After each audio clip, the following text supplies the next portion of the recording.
You felt like all your life something has been wrong, but you're not quite sure what it is. When you pay your taxes, you know that's wrong. We all know the feeling. So tonight, we shipped in Morpheus.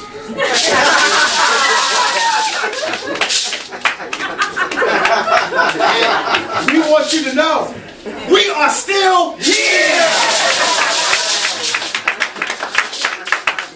So we want to thank you very, very much for coming out to just be enlightened on what's going on right now. You know you can't take CNN, you know you can't turn to Fox News, you know that Eyewitness is Live Witness News, you know that. We already know who owns all those media, so you have to have other ways of getting the information.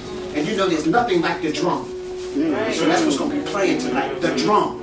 And you will hear the drum coming from the voices here. And that's really important for you to stay connected.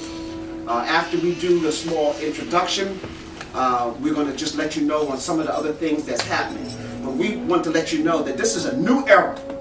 And we are the ones we have been waiting for. You know, that old CP time and all that, that's gone. We start on time. Bring us over here.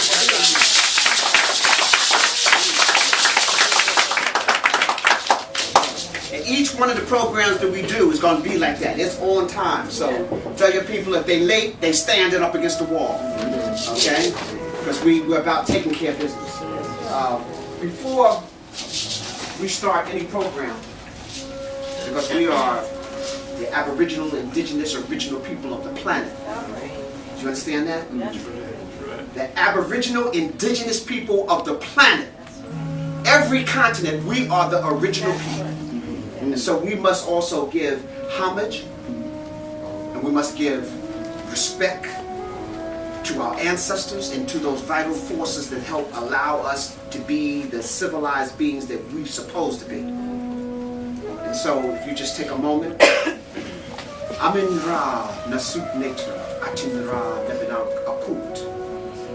Amin Ra Nasut Netra Atin Ra Nebinam Duat. Amin Ra Nasut Netra Atin Ra Nebinam Ta'u Akut Duat Ta'u De Inum Jasi. After each phrase, if you will say Dua. Dua. I give praise. A Nezrak Aman, a Nuk Aman. We are part of Aman, the unseen but spiritual force that permeates all things. All praise is due to Aman. All praise to Allah. We give praise. A Nezrak Pata, a Nuk Pata. Pata is the creative spark of the universe. All life is an emanation of light. We give praise to Pata, that creative energy that dwells within us, and we are all part of everything that exists, because Pata is that creative spark that allows our mind to ignite. Dua Pata. Wow. We give praise to Ra, the wisdom, the light, the energy, the main source of energy permeating on this planet. We are occupying the fourth rock from the Ra. We give praise to that energy, for all of us belong to that light. Dua Ra. We give praise to Sekhmet, Mut, and Hetharu. They are the feminine energies that accompany these powerful masculine energies. So we have universal masculine, universal feminine. And we all are part of that energy. So we say dua to these dynamic feminine energies. Dua. We give praise to the first African ancestors who came to this planet to civilize it. Brothers and sisters, we are the original people. Everyone comes from us or connected to us in one way or another. We are the civilizers. And for those first Africans, those first indigenous beings who came here, we say dua. Dua. We give praise to the Happy Valley, which is the mouthpiece of the African continent as it dispersed into all the other continents on this planet. And in that Happy Valley, we give praise to ancient Kemet, where those records can still be. We know there's more ancient civilizations, but we don't have written records of all of them. We don't have thousands and thousands of papyri and etched in stone in ancient Kemet, it still is waiting for us. The writing is still on the wall. We give praise to that Happy Valley civilization. And we give praise to those Africans who left there and went throughout Asia, North and South America, and became the indigenous people in all those places. Some by choice and some not by choice. But to all of them we say dua. We give praise to those Africans who are responsible for civilization here in North America where we are now standing. All of us are probably connected to some indigenous people who were here. We give homage and we give prayer to them. And we say dua to all those. And I'd like for you to say dua to yourselves. At this time, please say the name of an ancestor that's in your family line, that's no longer with us, but only in the spiritual sense. But they're responsible for your enlightenment or your being here. Say their names loudly now. Dr. John Dua. And now say your name loudly. And we do that because sometimes we think we are not the ancestors. You see, within your bloodline, your DNA goes back to those very first. And so you are the culmination of all of that. And so my moms would say, Creator don't make no jump. So get yourself right. And to the unborn, we say dua.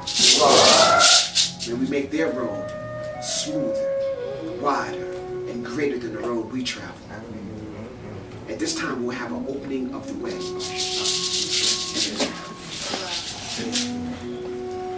For those who may not be familiar, what we're doing is that we're honoring all of the created energies that the one universal energy that has created all of us.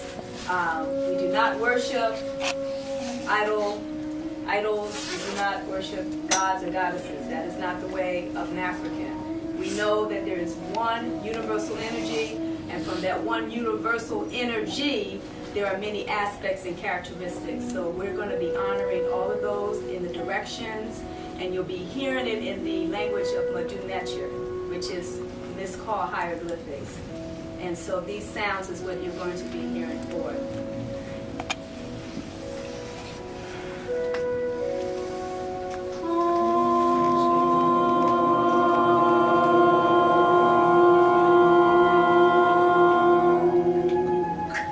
Anejirak nit, anuk nit, anejirak duamutef, anuk duamutef, duamunecha.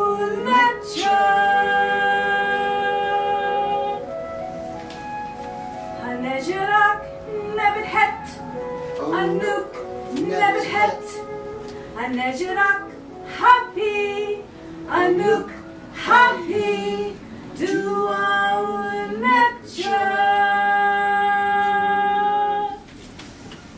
Hanejirak ast, anuk ast, anejirak set, anuk set, duaunecha. Hanejirak circuit, anuk circuit, anejirak Kepsanuf, anuk, kepsanuf, duaunecha.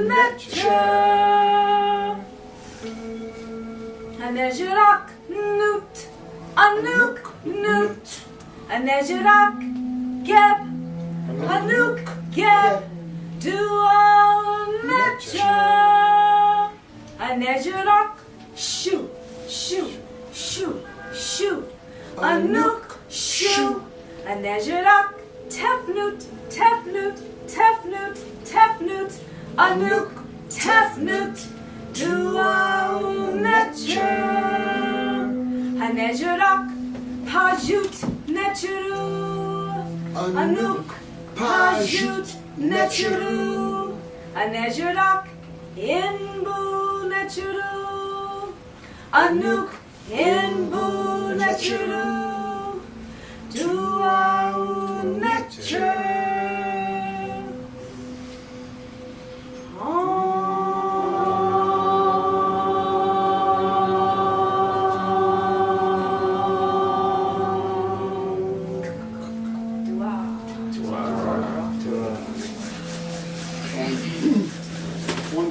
here, Shashamis is going to talk just a few seconds, a few minutes, on some of the upcoming things that we have. We didn't want to just put a flyer in everybody's seat because there might be some things that you're not interested in. So we put all the flyers over here when we have a break at 8 o'clock. Any of those flyers that pertain to you or you're interested in, you can purchase, you cannot purchase it, you can just pick it up at this table. So we have the calendar of events. So we have some more dynamic speakers like our speaker today. And we have classes. We have yoga classes, meditation classes, there's metaphysics classes, there's classes on, we even have workshops that deal with certification. We had Dr. Leela Africa come in and do holistic health certification. And he'll be back again in the spring and in the summer. We have certification on reflexology, certification on iridology. And so we're truly a holistic healing center. And so we might be small, but we got a giant heart. Okay? Giant heart. So we want y'all to be connected. We also offer membership to the center, which means you get 10% off everything that we do. And even programs that are done here by other people, you still get 10% off of that. So we have a packet. Everybody who does a program here, our members get 10% off of that. And Shashamis will talk about the various different types of things. So we'll do this before we introduce something.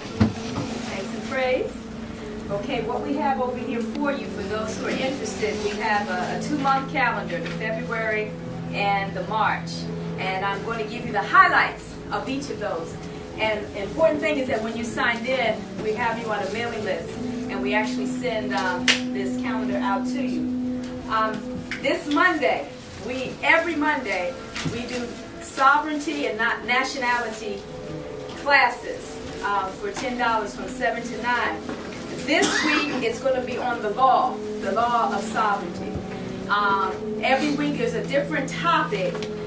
We go into general information about being sovereign, about nationality, and at the same time we go down another layer into that particular aspect.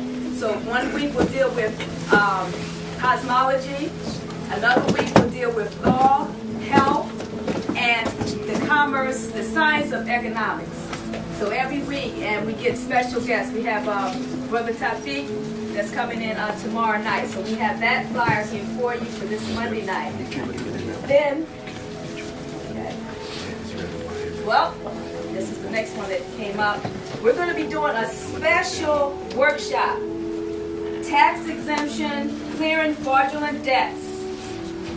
And it's a workshop. If you're already a national, then it's $50. If you're not a national, someone who's actually reclaimed their nationality, it's a $200 class. But it's going to clear your debts in 30 days. Okay, fraudulent debt. We're going to bring in one of our specialists, Minister Dr. Ali Muhammad from Philadelphia. He's the head minister of the Indigenous Society here in North America. And another footnote on that.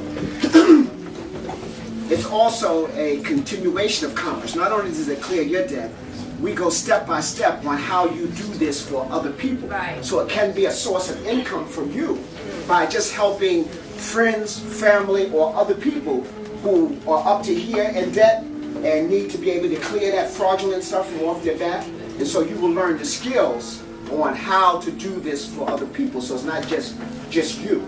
It's you can turn it into a business. All right. And to do this, you don't have to already been processed as a national. This is for anyone. That's for anyone. Okay, like you said. And that's going to be on the 22nd of this month, on a Sunday. I'll be doing a New Moon Dance of the Womb workshop. This is for women, and I put here because Harlem has many people from different, but this workshop is for Indigenous, Aboriginal, African women and girls. All right, so that's what it's for. And I'm a certified Sacred Woman priestess with Queen of Fluid. So the Sacred Woman workshop is coming right from the book. And actually, I just found out by reading Dr. Valentine's bio that he is part of the birth theme of the Sacred Woman. Before it was a book, before it was just anything. It was still a concept. And I actually took it, what was a book, but by the time I took it, it had been going on even before the Naturopathy were put in there and the Kemet and everything like that. So we give thanks and praise. And we have the male energy here that's representing that. And I've also been trained and certified Dr. Lila Africa. So we're going to be bringing in all of those energies for our women and girls. That's going to be on the 22nd, the last Sunday of this month. It's 15 for sisters and 12 for girls 7 to 17. We want to bring our girls in, wherever we are, bring them in. Even if you don't see their name on here, bring them in. Then we're having our grand opening this month. The last Saturday of this month, we're having an open house from 12 to 4. It's just open house, it's no fee. And then we're having a special program from 5 to 9. That's $10. We're going to just give you a little preview. We're bringing in the new Black Panther Party so that we can dedicate the red, black, and green flag. All right. Okay. I have to hang out of the window. All right. Black power. Black power. I love it. Who else but the Black Panthers? And then I'm also going to do a ceremonial, symbolic way of dedicating this space, the way it was done in ancient Kemet before the temples were laid out.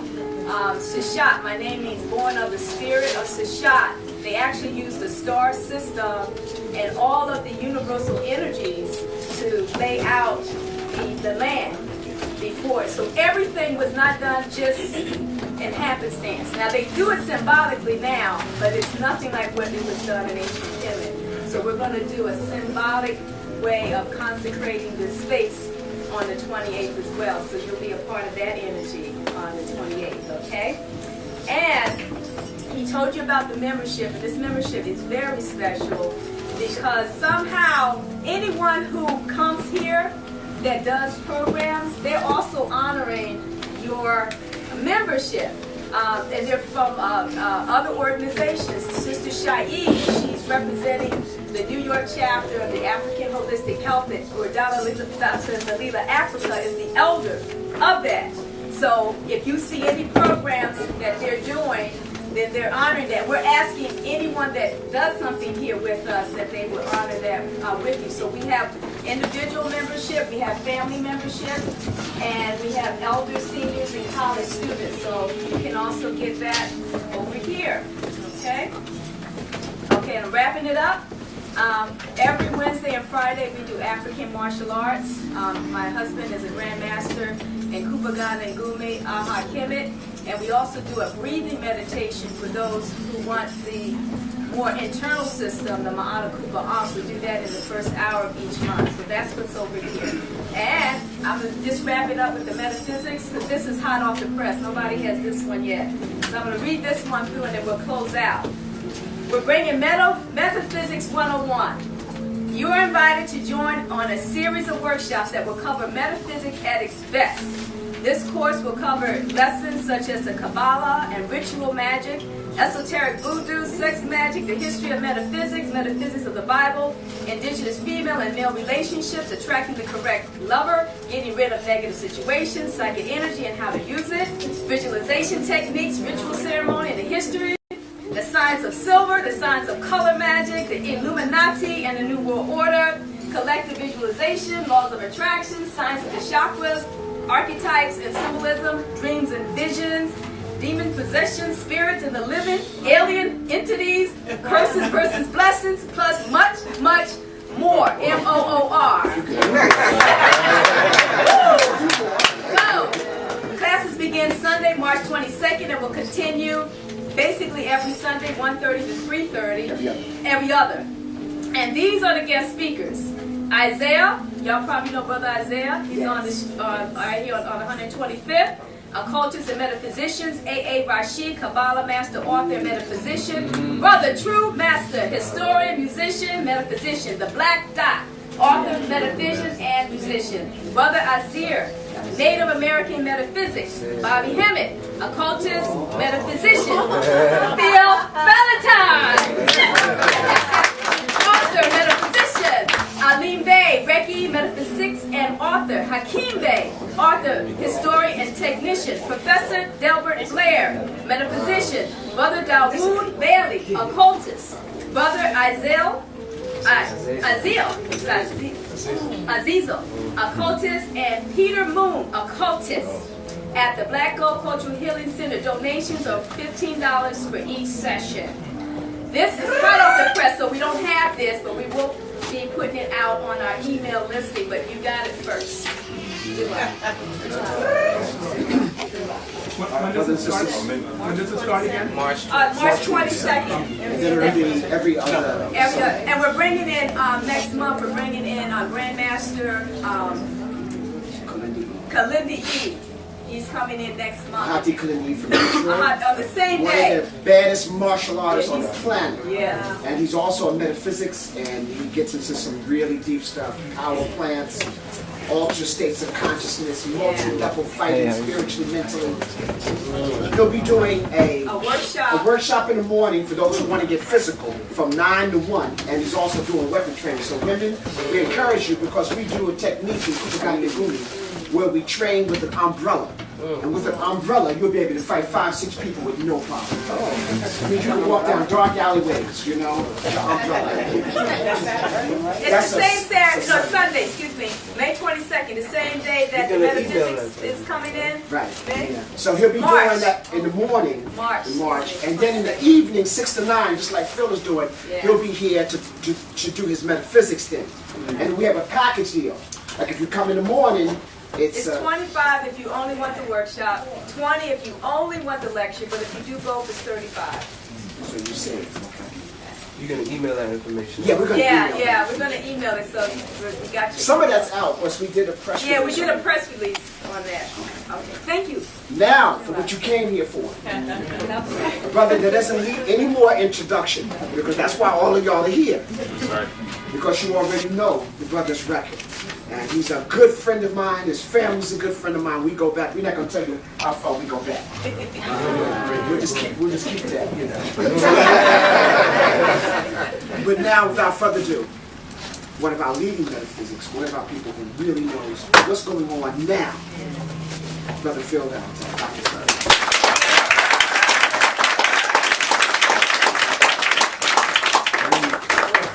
Thank you very much. First and foremost, I'd like to say I'm honored and very moved that brothers and sisters would take the time to travel and to be in this circle. I had planned this year to completely remove myself from public talking, but it seems like what's his name? Don Vito Corleone.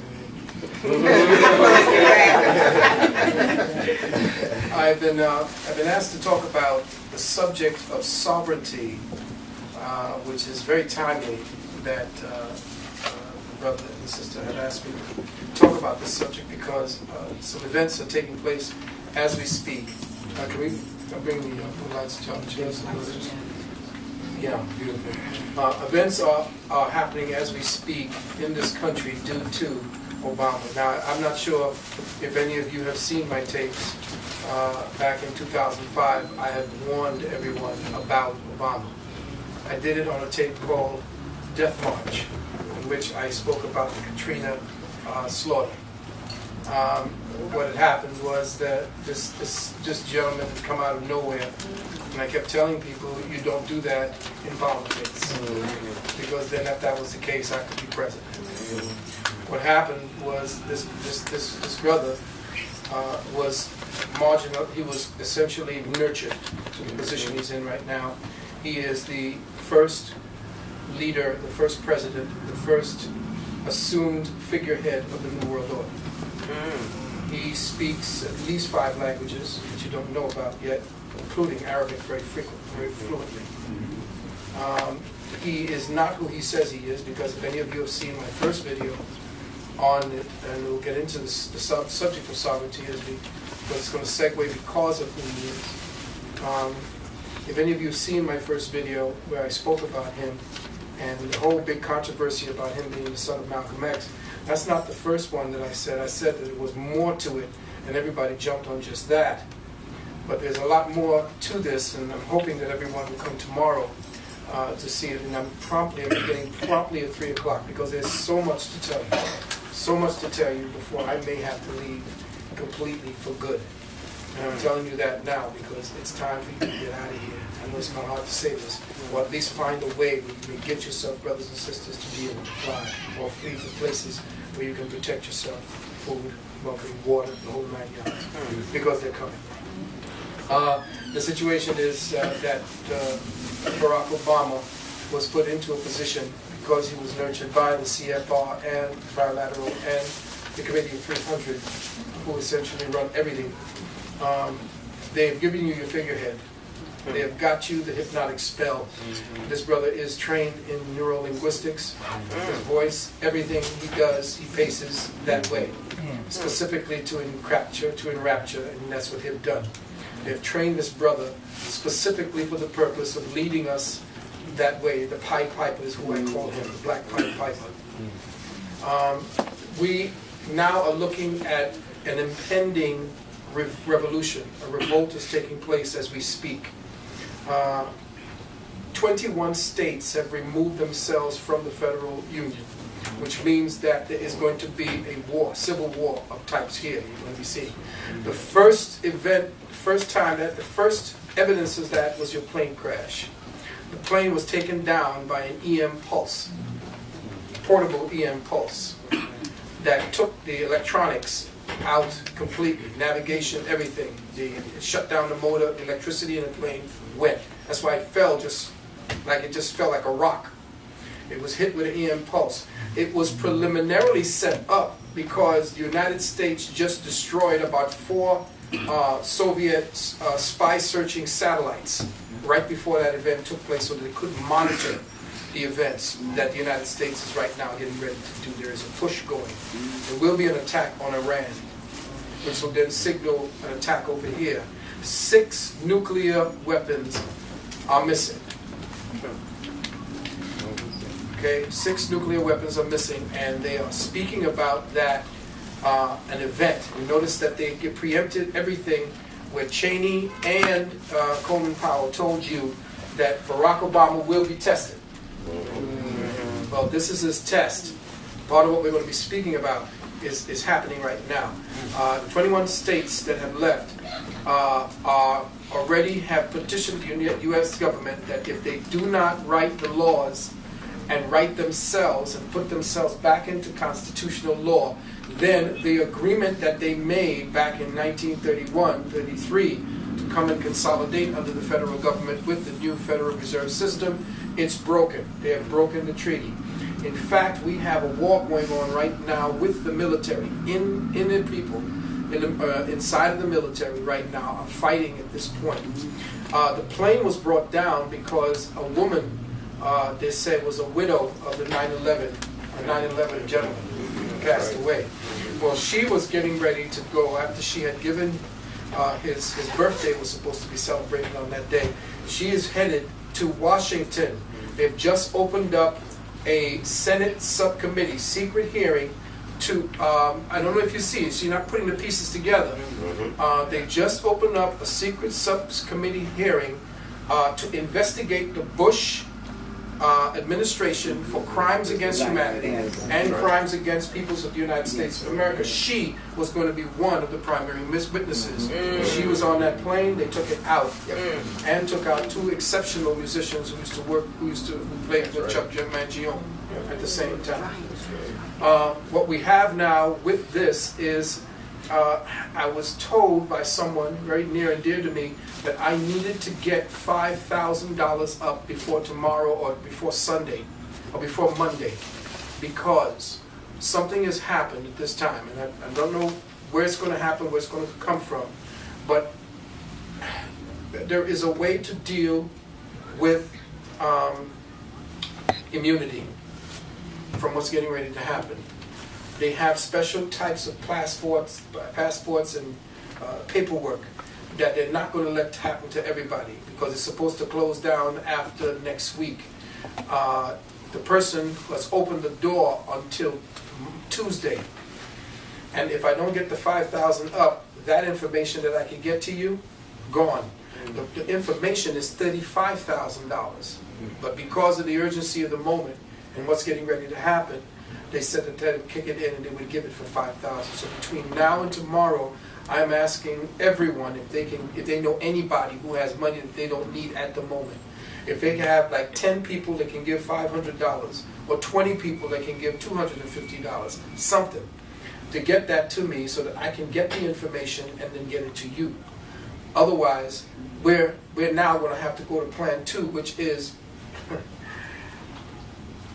okay, I'm gonna censor myself because we're going to talk about sovereignty right now. But I have to give you the weather report, because that's what this is. You got to know what it's going to be raining and how hard.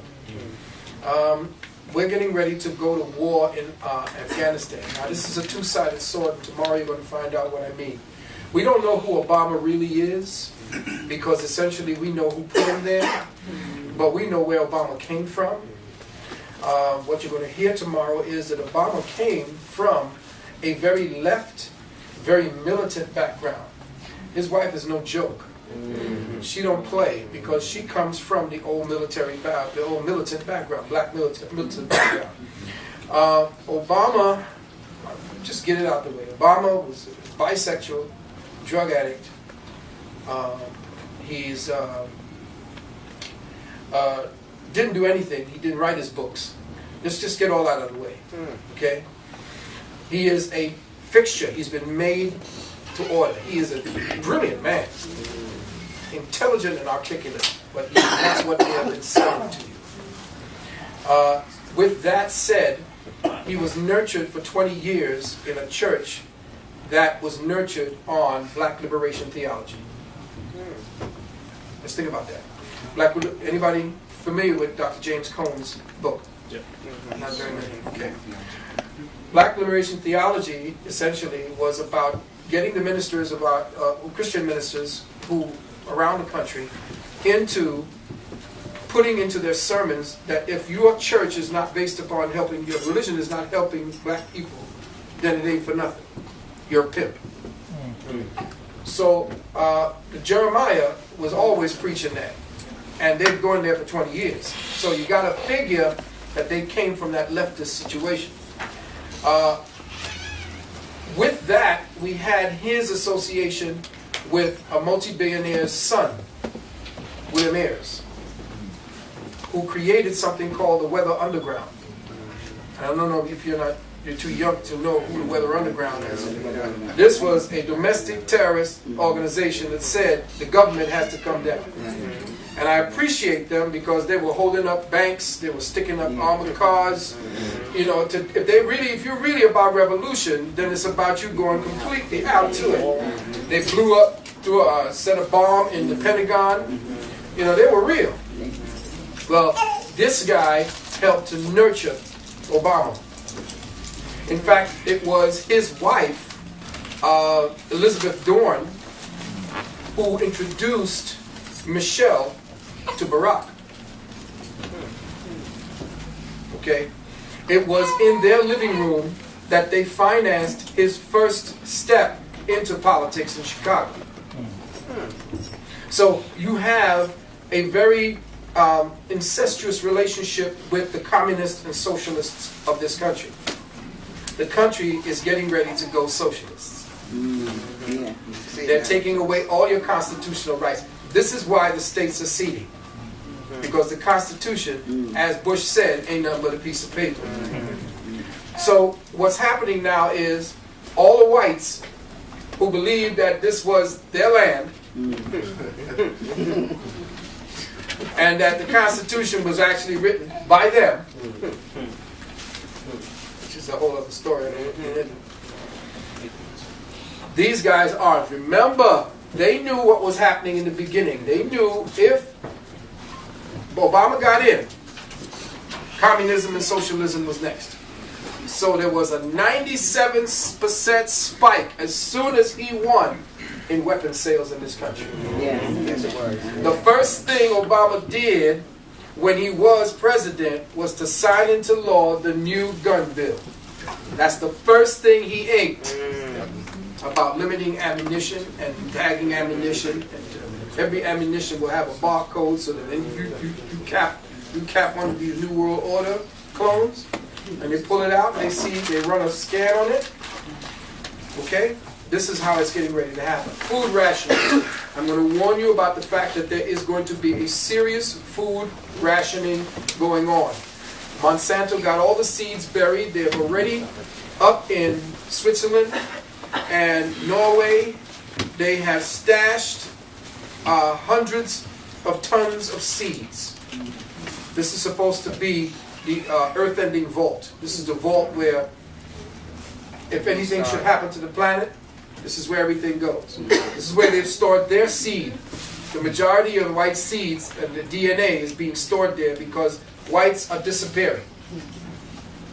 They are disappearing because it's their time to disappear. They don't know that. Just like the Japanese will disappear as a race of people. Why? Because they participated in genocide. In the cosmic order of things, any collective consciousness that consciously participates or is swept up and unconsciously participates in the elimination of any cosmic creation is by order of karma, cosmic karma, to pay to fill that void with their own life force. So there is a negative birth rate in the white race right now, which has heightened their desperation. You want to read a book by Buchanan called Death of the West, by Buchanan. Now, moving along to dealing with your sovereignty, I would rather, and for those of you who know me, I like to deal with the essential. And when we're dealing with the essential, we're dealing with what is quintessential to what I'm saying. The word sovereignty means king, or of the king. It means that whatever it is that you achieve is based upon or bequeathed by a king. It doesn't mean that you're a king. The idea about you being a king came from the American idea of you being an individual sovereign unto yourself through constitutional law. But to seek sovereignty, you need to go through a sovereign entity, which means that you have to be adhered to a nation that recognizes you as part of that body. We don't have a nation. I don't care what you call yourselves as far as Moors are concerned. Indigenous is not a nation. You can claim the earth, but it is not a nation, and you are not recognized over there in Geneva. The greatest court on the planet, the highest court on the planet, is the Dragon Court in Geneva. There you will see us. If you have paperwork, if you haven't gone to the Dragon Court and got the signature of any of the higher order people there, your paperwork essentially is of no force or effect. I don't care who it is. I don't care if you get it's not Condoleezza Rice now. It's going to be what's her face? Hillary, yeah. Secretary of State. Apostille, any one of them. Hillary Apostille, whoever it is you get, you have to go and get that together. You have to take that paperwork, travel to Geneva. I believe it's Geneva. Yes. And you have to sit. You have to go into the court. Now, where in the Dragon Court? I'm not sure. But this is old information. You know, back before you all were there, like 20, 30 years ago, when they were telling me information that only now makes sense because I've grown in the knowledge, and now I'm connecting the dots. So, sovereignty is a state of mind, true that. But it's a state of mind that must be shared collectively. For you to be sovereign, you have to have land. You cannot be sovereign without land. You can call yourself sovereign. There are laws and written things that you can write as sovereign. But anyone with a standing army who claims nationhood can take you because you are not registered and recognized in the law of nations. Now, as Moors, and I have been that, and I am that, but I am a spiritual Moor. Now I have transcended the necessity to fez out. If we were going to get together, and we're going to kind of rub for this and all that. Right now, there is a war on Islam. So I ask brothers to stop parading because I know we like to. Ever since you should have gone when you went to Ali Frazier, you know we like to dress. So it's good for us to gather together, and you don't never see these white people put their fez on.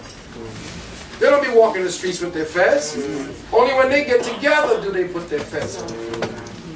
And the only time you put your fez on is if you got your gun and you're standing in ranks with others in their fez. But to walk the street to start proclaiming who you are, that is ego tripping. We know who you are. You don't have to tell everybody who you are. And today, if you don't think that we're going to have to go stealth in order to be able to deal out here today, because they already stealthed us, because they got a military already here ready for us to go into rebel mode. Let me tell you, the weaponry that they've been checking out and they've been doing in Iran right now, and I mean in Iraq, you ain't ready for it. I don't care how strong we think we are and all this. This beast is ready to make his final move. The weapons are the most heinous on the planet, and of course they're not going to turn it on each other. There's too few white people already left. They're not going to kill each other with the type of weapons they have planned for us. There is a weapon that is mounted on the back of an RV or an APV, and once it's aimed at the human, it reduces a 6'2", 200-pound, 250-pound man to the size of a 3-month-old. They are now warring on the molecular level. They're warring on the molecular level as well with the heart signatures that you're going to be seeing. Everybody check and double check as far as buzzing in your ear. In fact, we ain't supposed to be even having this until all of you all have disarmed your cell phones. Right now, they're picking up everything we're saying. All cell phones out. Yeah, but it's still... No, it's not about taking it off. You got to get inside and take out. Yeah, the battery. Not the battery. The chip. The SIM chip. The SIM chip. The SIM card. The SIM card. You got to take that out. That SIM card is what keeps it active. And even if you turn off your cell phone, it's still active. It's still active. If you have a battery that has a charge, it's still active. So anywhere you go to start speaking about plans, and this ain't no plans, I'm just telling you what's happening, so they ain't got nothing on us right now. But if you're talking about strategy, and you're talking about that, you leave your cell phone at the door and take out everything. In fact, before you get where you're going, take it out, know where you're going first, meet in the streets, talk to each other in your ear like you used to talk to each other, and then before you travel to your spot and destination, pull out your damn SIM cards, go to your destination, and when you've left your destination, then you can put it back in. But there shouldn't be anything you need to say or hear when you all are going together, getting together to strategize at all. Now, for anybody, and this place is already known to be a meeting place of conscious minds, so I'm speaking to whomever is here and whatever is here that's monitoring us at this time. This information is classified, it is private, it is by a church, I am a minister, and what we are saying here is not for any dissemination. It cannot be used. You cannot record this. This is not by permission. You cannot record this. This is for whomever is in here. If you are, is there anybody here, a member of the federal government, and by attrition, a member of one of the police agencies? Is anyone here a member of the CIA, NSA?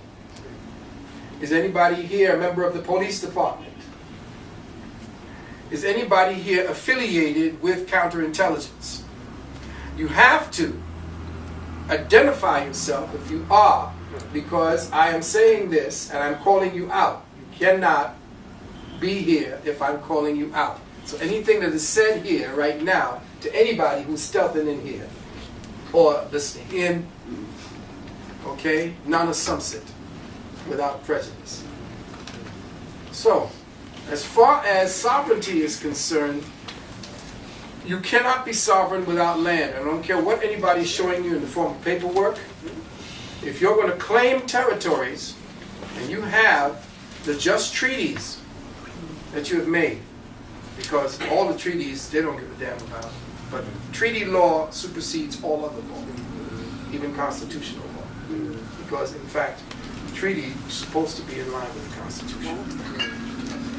So any treaties that you could find that you made with the United States, because essentially they don't care anyway. Remember, these are drug, bloodletting, baby killing, baby eating bastards. These are the lowest form of life with the highest form of cleverness and technologies to forward that evil, that wickedness. Everything on the planet at this time has been forwarded, created for them. They are on a global trot to consolidate everything. Every man, woman, child, living animals, insect, everything under their jurisdiction. You see. Now, tomorrow I'm going to give you the hierarchies. Know that the Black Pope is at the top. But beyond him, there's another. Like, what's his name? Yoda said, there is another. It goes back even deeper than that. To gird yourself, to ready yourself, to put yourself right as far as you have to check to see which is going to be the most difficult thing, because all through your life that's all you've been doing is making contracts. To remove yourself from the jurisdiction of the United States, which is exactly what it is that these 21 states are doing right now, plus 10. In fact, when the next 10, because 21 states have already done it, 10 more are going to do it by Tuesday. When that happens, there's going to be a kind of quickening. That means that 31 states, 31 to 32 states will have seceded from the Union. And they started that process with New Hampshire. And they said, over there, they're crazy. Live free or die. I was thinking of moving there. That's right. You drive around with that in their license plate. Live free or die. The main thing is that I would, and the thing is we are not prepared. I don't care what they tell you. A lot of people are trying to get you to come together to consolidate, to be prepared. There's no preparing for this. There is surviving the next, say, 5 years. Because there will be trauma-based cattle control technologies, cattle control techniques that will be implemented. Enormous amounts of so-called bacterial warfare, I'm talking about weaponized materials, are also missing from the arsenals. Remember, when the New World Order were making their moves to transit to the next part of the New World Order, they took all these tens of trillions of dollars. Well, all those tens of trillions of dollars was to pay off the New World Order. They had to pay off certain people to give certain people their cuts. Remember, there's the Oppenheimers, there's the Rothschilds, there's the Warburgs, the Ships. All of these are shared in those 16 to 23 trillion dollars that you just gave up of your hard sweat, tears, and labor. What they did was steal your labor. They stole your intellectual capital. They stole your being. They stole your soul. They stole what America was supposed to have represented to the rest of the world. They turned us into the heinous beast so the rest of the world could tear us down. And that's what they did. At this time, they have maybe 125,000 foreign troops on your soil, scattered throughout the country, and are ready at a moment's notice to be able to move against you in the event that you're ready for rebellion. Now, am I saying all this to frighten you? No, it's not to frighten you. It's to get you to prepare yourself. Because if the water system, your food system, the air system, all of these are going to be the vectors for attack. They are going to be holding up on your food. There will be, I would say, within the next 6 months to a year, and maybe a little more, maybe a little less, you will see in the regular markets that are out there, the markets that are in, like in the Pathmarks and the smaller markets, less and less food. Okay? And you'll wonder, well, why are these foods rotting? When are you going to get your new shipment in? Well, you're going to ask him, he's not going to know. They're going to be getting new kinds of foods that don't rot. Frankenfood, yeah. Part of the bill that Obama signed was for a $50 billion war chest for vaccinations. 50 million for your children, to vaccinate your children. Against what? And for what? We already told you. They have to crop. They are on a mission to get rid of at least 3 to 4 billion people on this planet. And that is not a conservative figure. That is the figure. 3 or 4. They are in a process of what is known as rewilding America, which means I don't care if you plan to be in America and to claim the American indigenous land, they are going to rewild it because they have plans to bring the buffalo back. They have the plans to bring back the elephant over here, lions, to rewild the West, which means it's to depopulate it. Not only depopulate it, but to take all your homes and your houses. All through the Midwest, up through Canada. They're going to be cordoning off land, whole crops. Tens of millions of acreage is not going to be available for you. Right now, the biggest place, concentration camp in the world, is in Alaska. It can hold over 1.2 million people. It is guarded by helicopters, satellites that are specifically over these particular points. I'm just giving you all of the news as it's coming in, as I remember it, so that I can actually give it to you so that you understand where we are right now. The new TVs, two-way, of course. Yep, that's correct. And they are sensory disruptors. They have the ability to emit an electronic pulse to shut down all the electricity in your house, if need be. The new TVs, you can, of course, the boxes, anybody have those cable boxes, the ones that give you the cable. There is a little camera right there between the numbers. Look right into your living room. It's a cat's eye. You can see 180 degrees in your living room, or if it's in your bedroom. Just catching you up before we get into anything yeah, it's going to be a little bit terrible in this country. Do I have plans of staying here? No. Do I wish to? Yes. Wish I was younger, because then I would have more time and strength, to do the fight that's going to be necessary, because there's going to be a whole lot of bloodshed. And the people that are over here, the new police force, they're bringing it over, international police force. They're bringing in people from Bosnia, Czechoslovakia, all the criminals that they emptied their jails. They're coming over here. They're taking your children and they're sending them to Afghanistan. Afghanistan now, from what I heard, was supposed to be a war that Obama is set to be waging in Afghanistan to destroy once more the opium fields. Well, I don't believe that, because if Obama is working for any of these creatures, then that opium field, the Afghanistan opium field, is $100 to $250 billion a year chestnut that nobody's going to. Tomorrow I'm going to talk about how that New World Order, the opium wars, and how that started through Rothschild,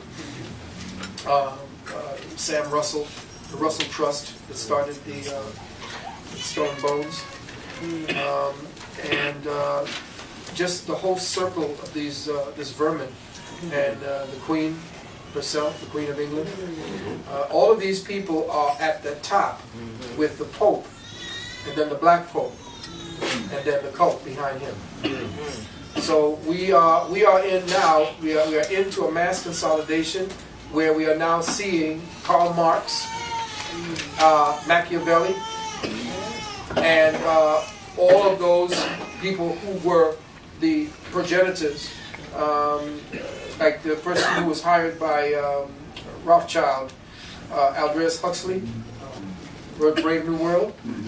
All of these people who wrote these were the ones who were setting down the blueprints for people to come into this position, come into this situation now that we're in. And this is a very interesting time we're in, excellent time we're in, because we are here to see the downfall of a reality and the birth of a new one.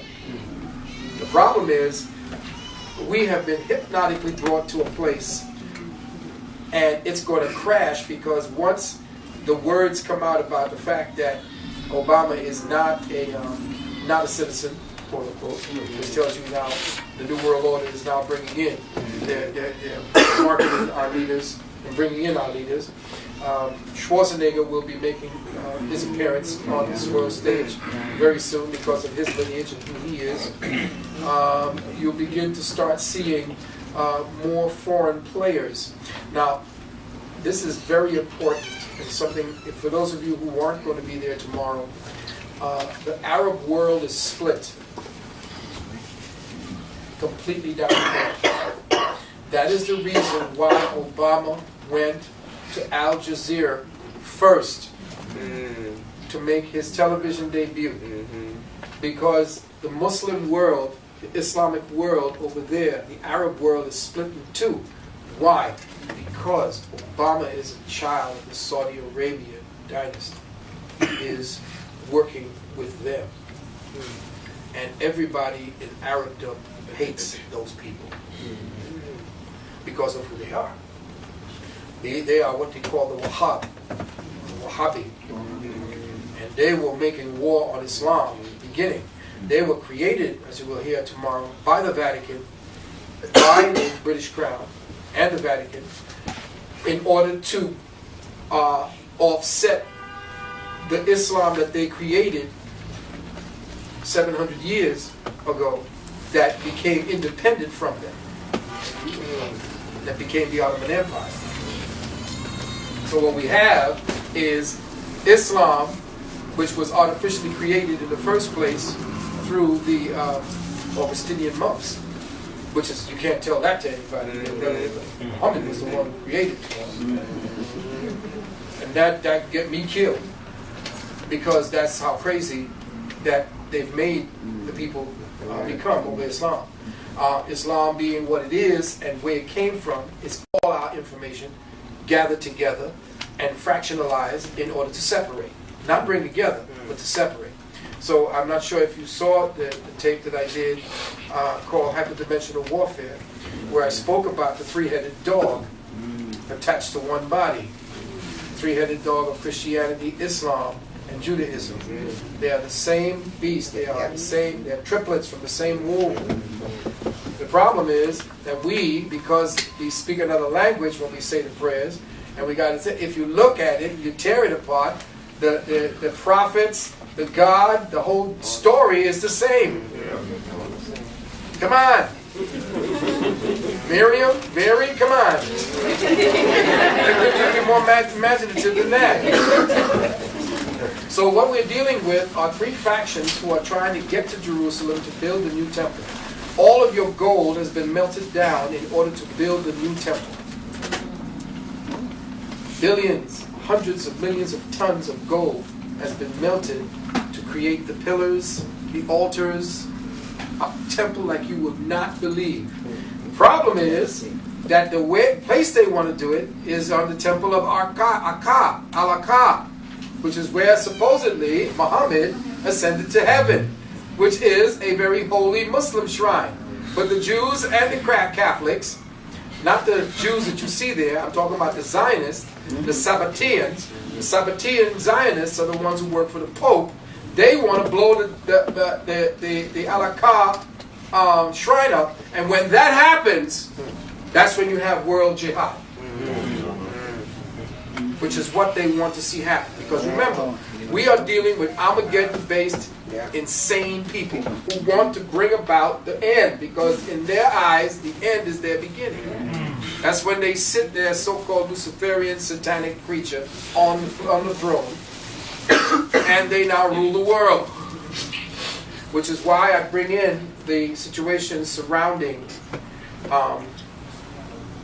extraterrestrials and sovereignty. Be very mindful about who it is you talk to about and what you read about the extraterrestrials on the web. Now, a lot of people say, well, brother, you need to be into nationalism. Because you speaking all about these green men and hocus pocus and all this. I ain't never spoke about green men. The only thing about green men was us. I ain't never said we came from outer space. I say I am by way of Sopedet. That's where I come from, spiritually. My spirit is connected, my umbilical, my spiritual umbilical is to Sopedet, which is Sirius. And that, my spirit is there. And my spirit is also connected to the Orion. It's also connected to all of the different parts of it. But you have to remember that the cult of the serpent deals with the 13th sign of the zodiac. That is where they do their major. See, you don't know anything about it. The 13th sign is Ophiuchus. And that sign is when they do their rituals. But they don't tell you when it's in its highest aspect, which is around Christmas. And so when they do their high rituals that time, that's when they're seeding for the next year. That's why you notice that everything, all business shuts down after the 15th. That's when Ophiuchus is in. Because that's when they do it. And I can tell you this, because maybe you'll have to be there tomorrow.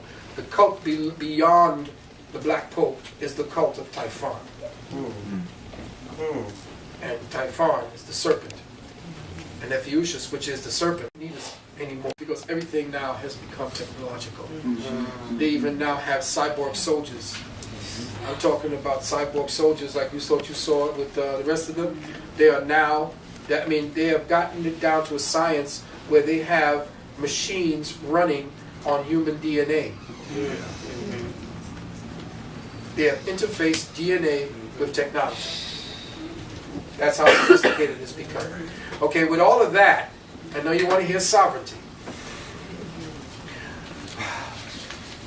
The government of the United States, as you know, essentially is not of the people, or by the people, or for the people. It's on the people. Placed there by the City of London. There is no Queen of England. There is no royalty that rules anything.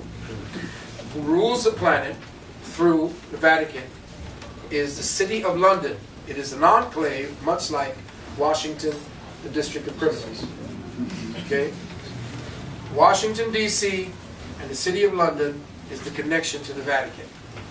The City of London runs all businesses on this planet. Whatever it is you're going to deal with, and whoever it is that you're going to deal through, you're going to deal through the City of London, which is a small, again, 10-mile square enclave in London itself.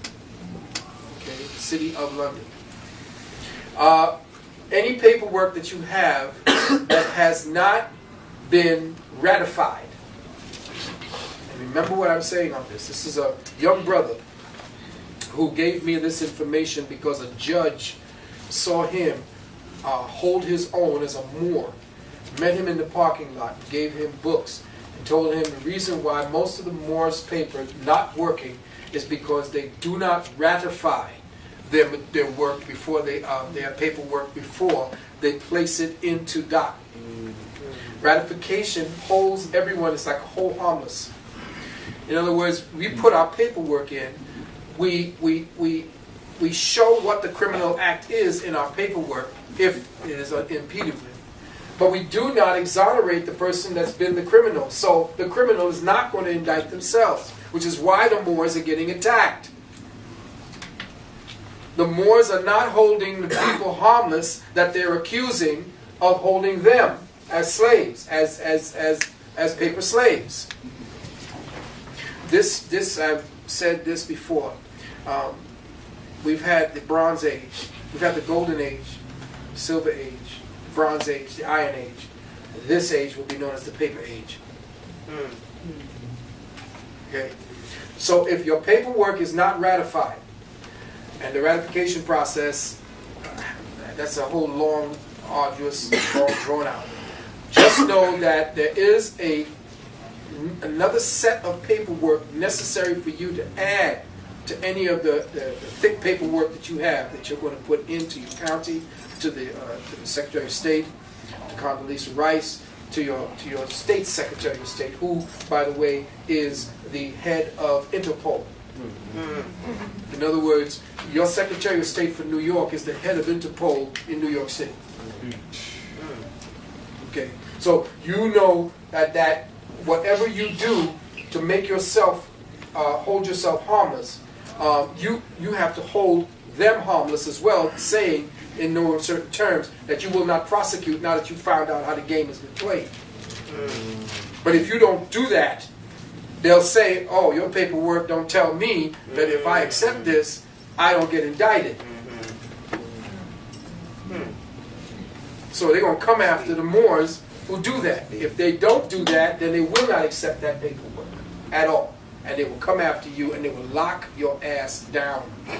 Because you are attacking them. But you don't know it. So of course, as they say, ignorance is no force, is no effect. Of course, questions will be, and answers will be after. And if I've hit enough nerves, I'll start a little bit earlier, we'll have a break and then come back to more questions. There's something else I want to speak on as far as your sovereignty is concerned. You have at least 16 to 17 contracts that you have to make sure that is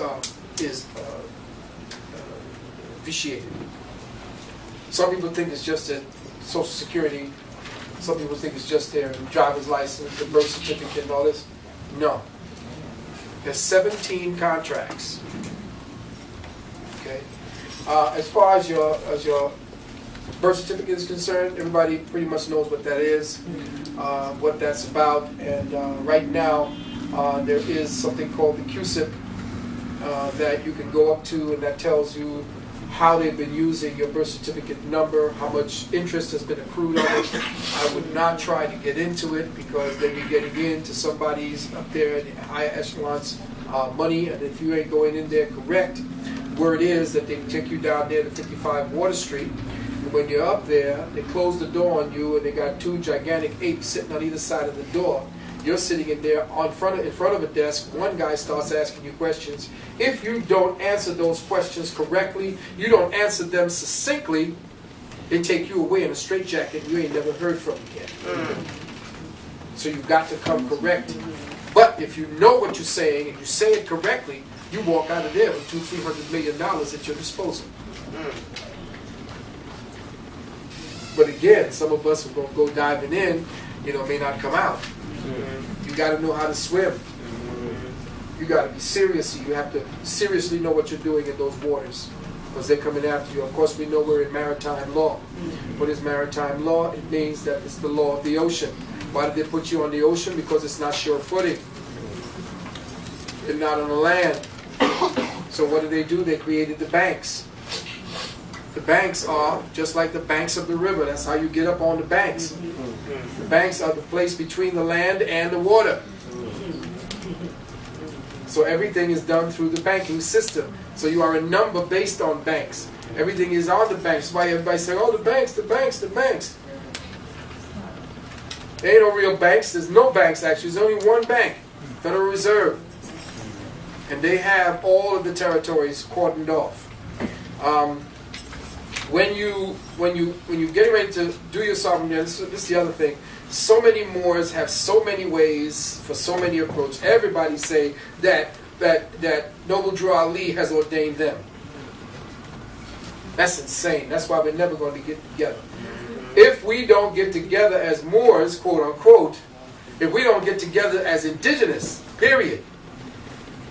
Okay, because right now, based on a news program, Moors are considered a terrorist organization.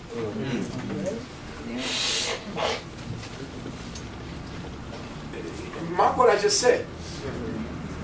And some brothers were here who got all the things who said, well, oh man, I've been doing this, man. I'm a Moor, I do that. Well, you got your paperwork in order. Everybody's following you, thinking that if they dress like you or even talk like you, that they got it. It ain't like that. Moors have to be more stealth than ever. They cannot be coming out there playing like they got it all. Come see me. You got to seriously go on the ground with this information, because anybody with knowledge to liberate you will be targets. Will be targets. That's why I thought I was getting out. But like I said, over the next 2 days, I need $5,000. If I don't know how to get this information, and I ain't never asked for nobody like this. I never. Any of my lectures, you ever hear me ask for something like this? Never.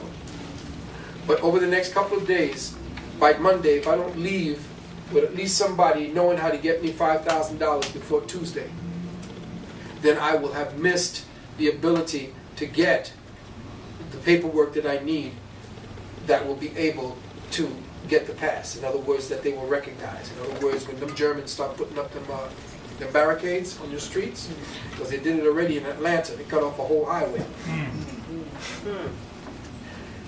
And everybody had to go through this little hole.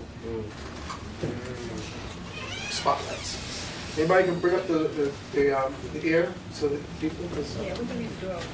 Oh, okay. I know I'm bouncing back and forth because, you know, me, I usually go for a few hours before I can do it. But if there's anything, I can start 1 or 2 questions right now that can move on. Yeah, this brother.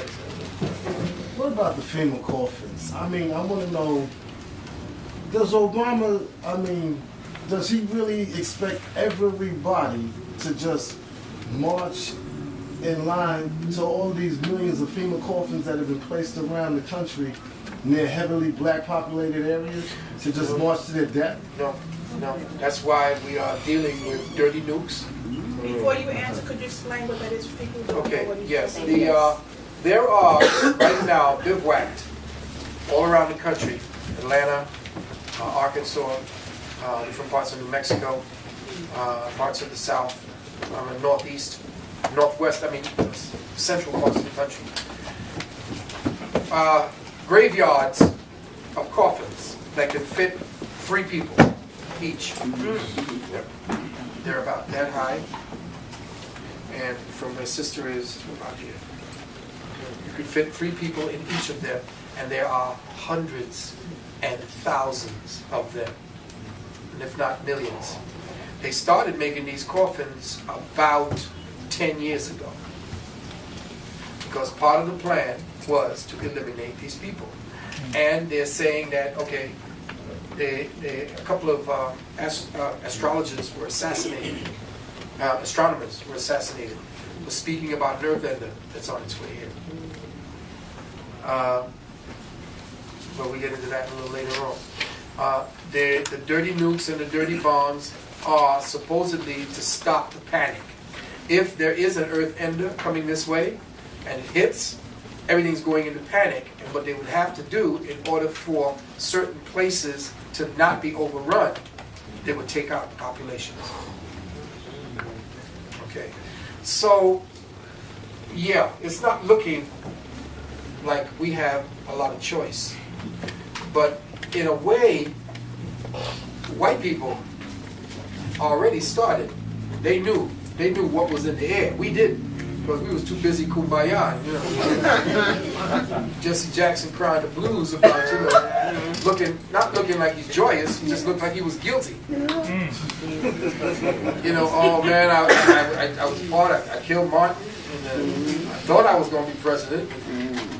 You can see it. He wasn't happy with Obama. So I would suggest again that those coffins are for everybody, black and white. See, white people know what time it is because they know they own. They know what cousin is like. See, they came from a place where they knew they're getting ready to go back to. Black people, natives, indigenous, we weren't there. We're the ones who taught them what freedom was like. They ain't giving it back. The reason is, when they came here and they heard from the natives over here, brothers and sisters over here, what was going on. We have no leaders. We don't bow to no kings. They said, what? There's a land where people don't bow down to kings? Pilgrims, everybody. They just bum rushed. You know? Like I said, like Europe flushed its toilets, and America was born.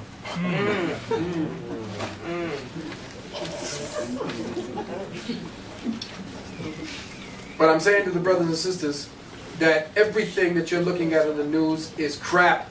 Don't look at the news. The news is garbage. It is entertainment. It's not even entertainment, it's entertainment. It is to maintain a sense of, euphoria, you know, and you can't be too blonde. You can't be too perky. You can't be too empty-headed to be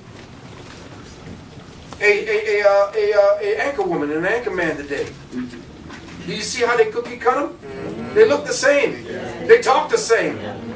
That means shut the TV down. Ain't nobody telling you nothing. Right.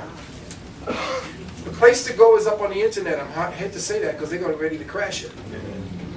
They got information on sites that are powerful, but you need to get there, get it, bag it,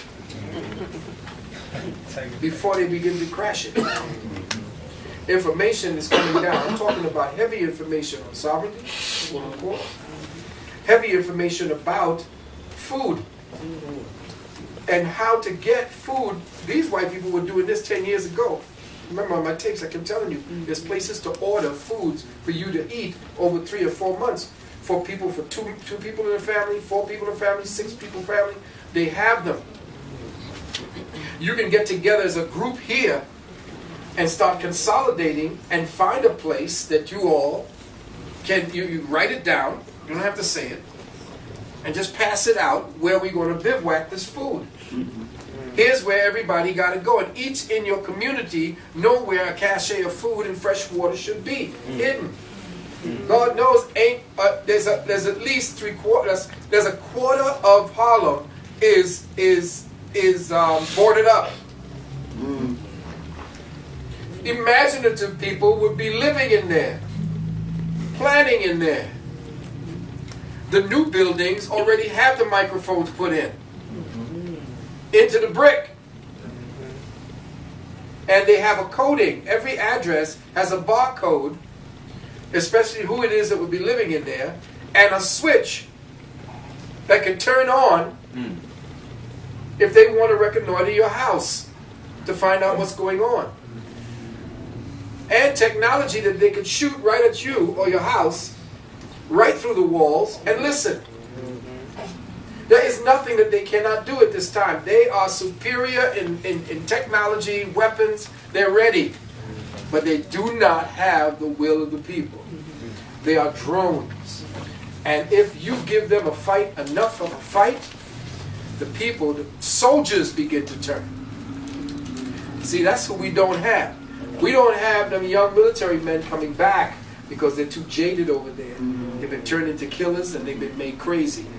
They don't want to come back and start the real war. They're tired of war. Because it's like, I mean, as soon as they told you the new war was going to be breaking in houses, what do you think next was going to be? Don't you see it? Lining up families. What kind of war is that? That's punk war. That's punk war.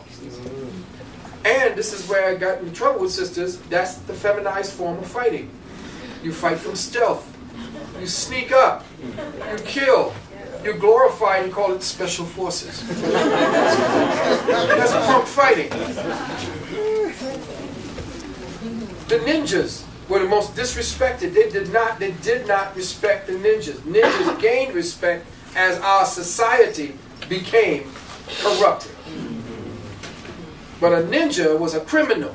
And every other of the top martial artists, because they were so good at what they did, they formulated all of the martial arts together and used it as a weapon for killing only. Ninjas were just assassins. But now we glorify ninjas. We glorify the soldier who's assassins. So you have to be very careful and understand that this is new form of killing is killing 50,000 feet. The new form of killing is to sneak up on you while you're killing, wipe it out, turn off the lights, and go home and have breakfast. All these movies that are out there, there's a new movie out there called The International. Suggested movie seeing. Go see it. Just take your pen and pen, like you know I always tell everybody to go and see it, because there's going to be some serious decoding going on in there. And that brother had his hand on there. I got 2 questions.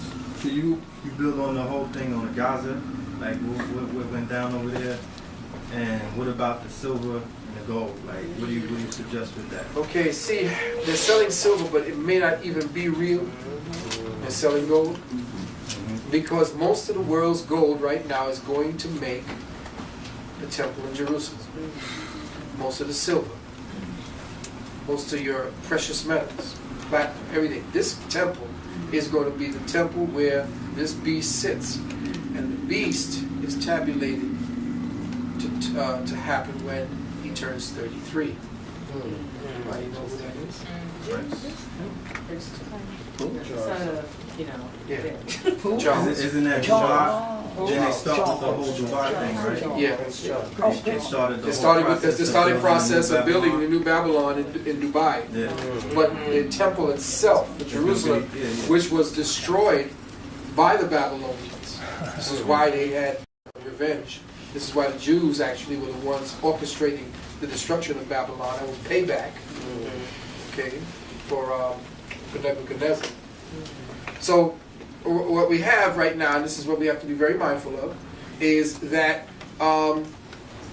that all of our precious metals is going to turn out to be speculative again. Everybody's saying, go to precious metals, because that's what everybody's doing.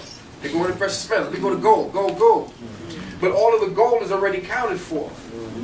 The only gold that's not accounted for is what is in the ground. And what they're doing is they're assessing the value of the gold that's in the ground. Not the gold that you can actually find and see. That's already accounted for. That's owned by the upper 1%. You can't own that. But you can own the speculation of gold and certificates of gold. They don't give you gold. Think about that. You may have some ingots and trinkets that they give you, but what is the quality of that? What are you actually getting in your quality? That's going to be the next controversy that hits. They talk about the oil controversy, which is be prepared with your gasoline going back up to $5 to $6 a gallon. But watch the controversies start happening, because I predict in the next couple of years, even sooner than that, you're going to start seeing what's going to happen with the gold market. They're going to start finding out faults with the gold market, because the gold itself is not going to be the gold that everybody thought it would have. Okay? Yes, the sister here.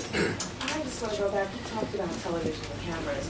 Can you talk a little bit about the new flat screen TVs, the gel, and the effects that Yeah, that gel that they're using, that gel is going to be, it's going to have, this is the sick part about it, it's going to have organic material. Okay. These plasma TVs is exactly what it is, made out of your blood plasma.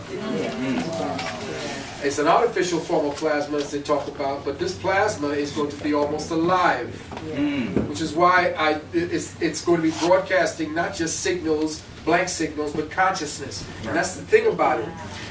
You don't understand how advanced these people are. You have information in your pocket right now that's 20 years behind them. Right. That's right.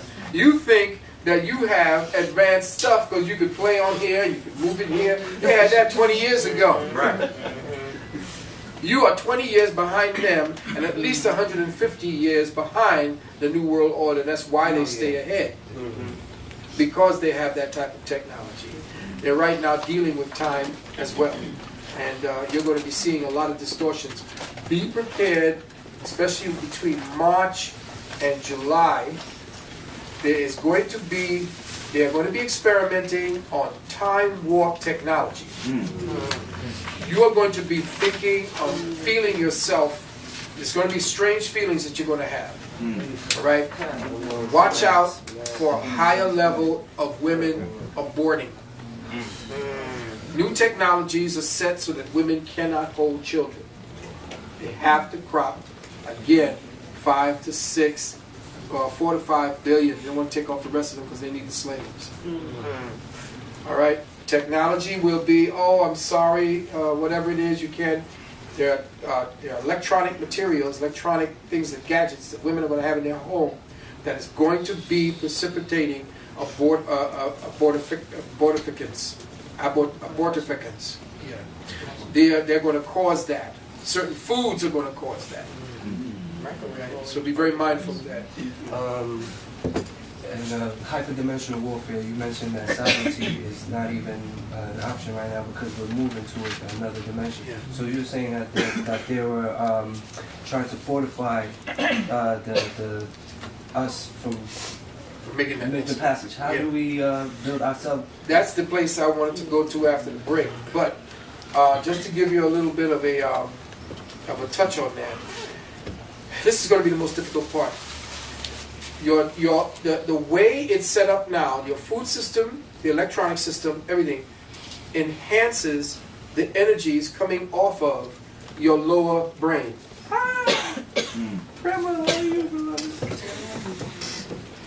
The reptilian brain. They are playing with your what is known as your amygdala. The amygdala is almost an electronic switch in your brain. It can switch you forward to your frontal lobe, or flip you back to your reptilian. And when they take our soldiers, the young brothers and young sisters, they flip them back to their reptilian.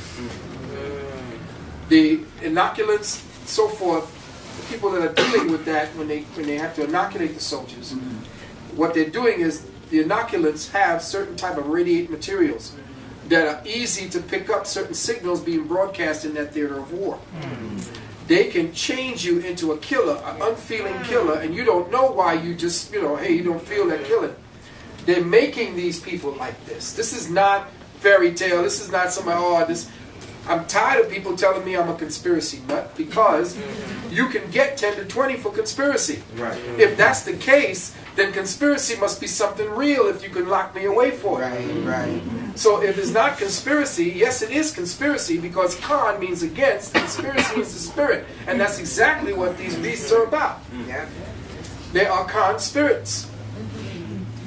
And they are the ones that have been playing this game, and they have sophisticated this. Now I can take it to the next phase, because if any of you know, I have a university pretty much that a lot of the younger brothers are going to be bringing to you at this point. But we teach a university, at our University of Kemetian Sciences. We teach this. We've been teaching it. And we actually were the first ones to go digital and live with university. And Dr. Jeffries took the model, and he and Brother Wesley Snipes and Brother Dr. Smalls, they've gone over to Africa with it, and they're now doing that to raise the young men over there, because Oprah is just about the young women. And I want you to also know this as far as sovereignty is concerned. At this time, every category, societal category having to do with law enforcement, law, doctoring, military, education, is all fronted by women. I want you to pay close attention. This beast, and I've been telling you for the last 20 years, knows what that means. When you pull the woman out of the place that she has to be in order to stabilize the society, you destabilize the society, because there is no more anchoring of that energy that she is responsible for anchoring. Once you have pulled her out of that, there is no sovereignty. Let me say that again. See, you don't know what sovereignty is. You're pursuing it, but your first foundational, the first groundation in sovereignty is your manhood and your womanhood. If you don't anchor yourself as a woman, anchor yourself as a man, and understand and understand what the metaphysical principles are that keep that in balance, in equilibrium, in ma'at, then there is no sovereignty. But sovereignty is supposed to come from a place of ma'at and balance. And isn't the law about ma'at? The first ma'at is between man and woman. So there is no sovereignty amongst us first.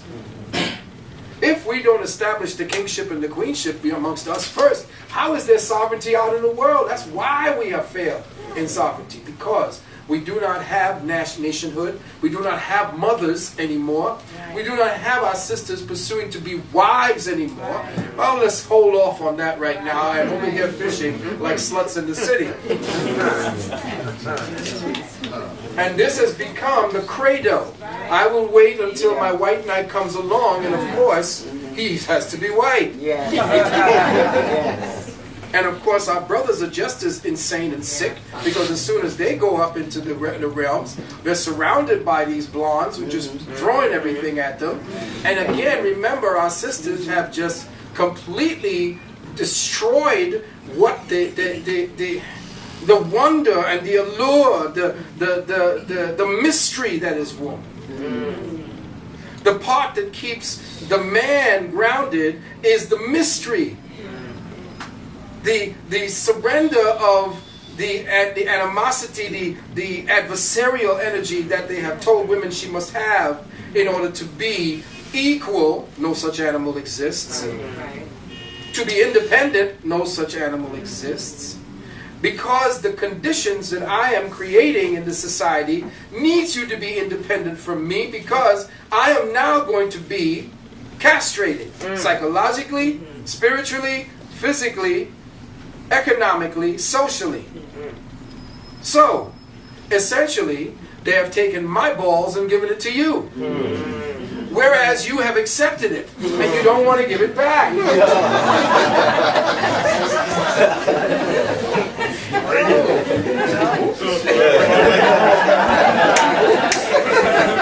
they gave you they gave you a chance to grab the balls and hold it.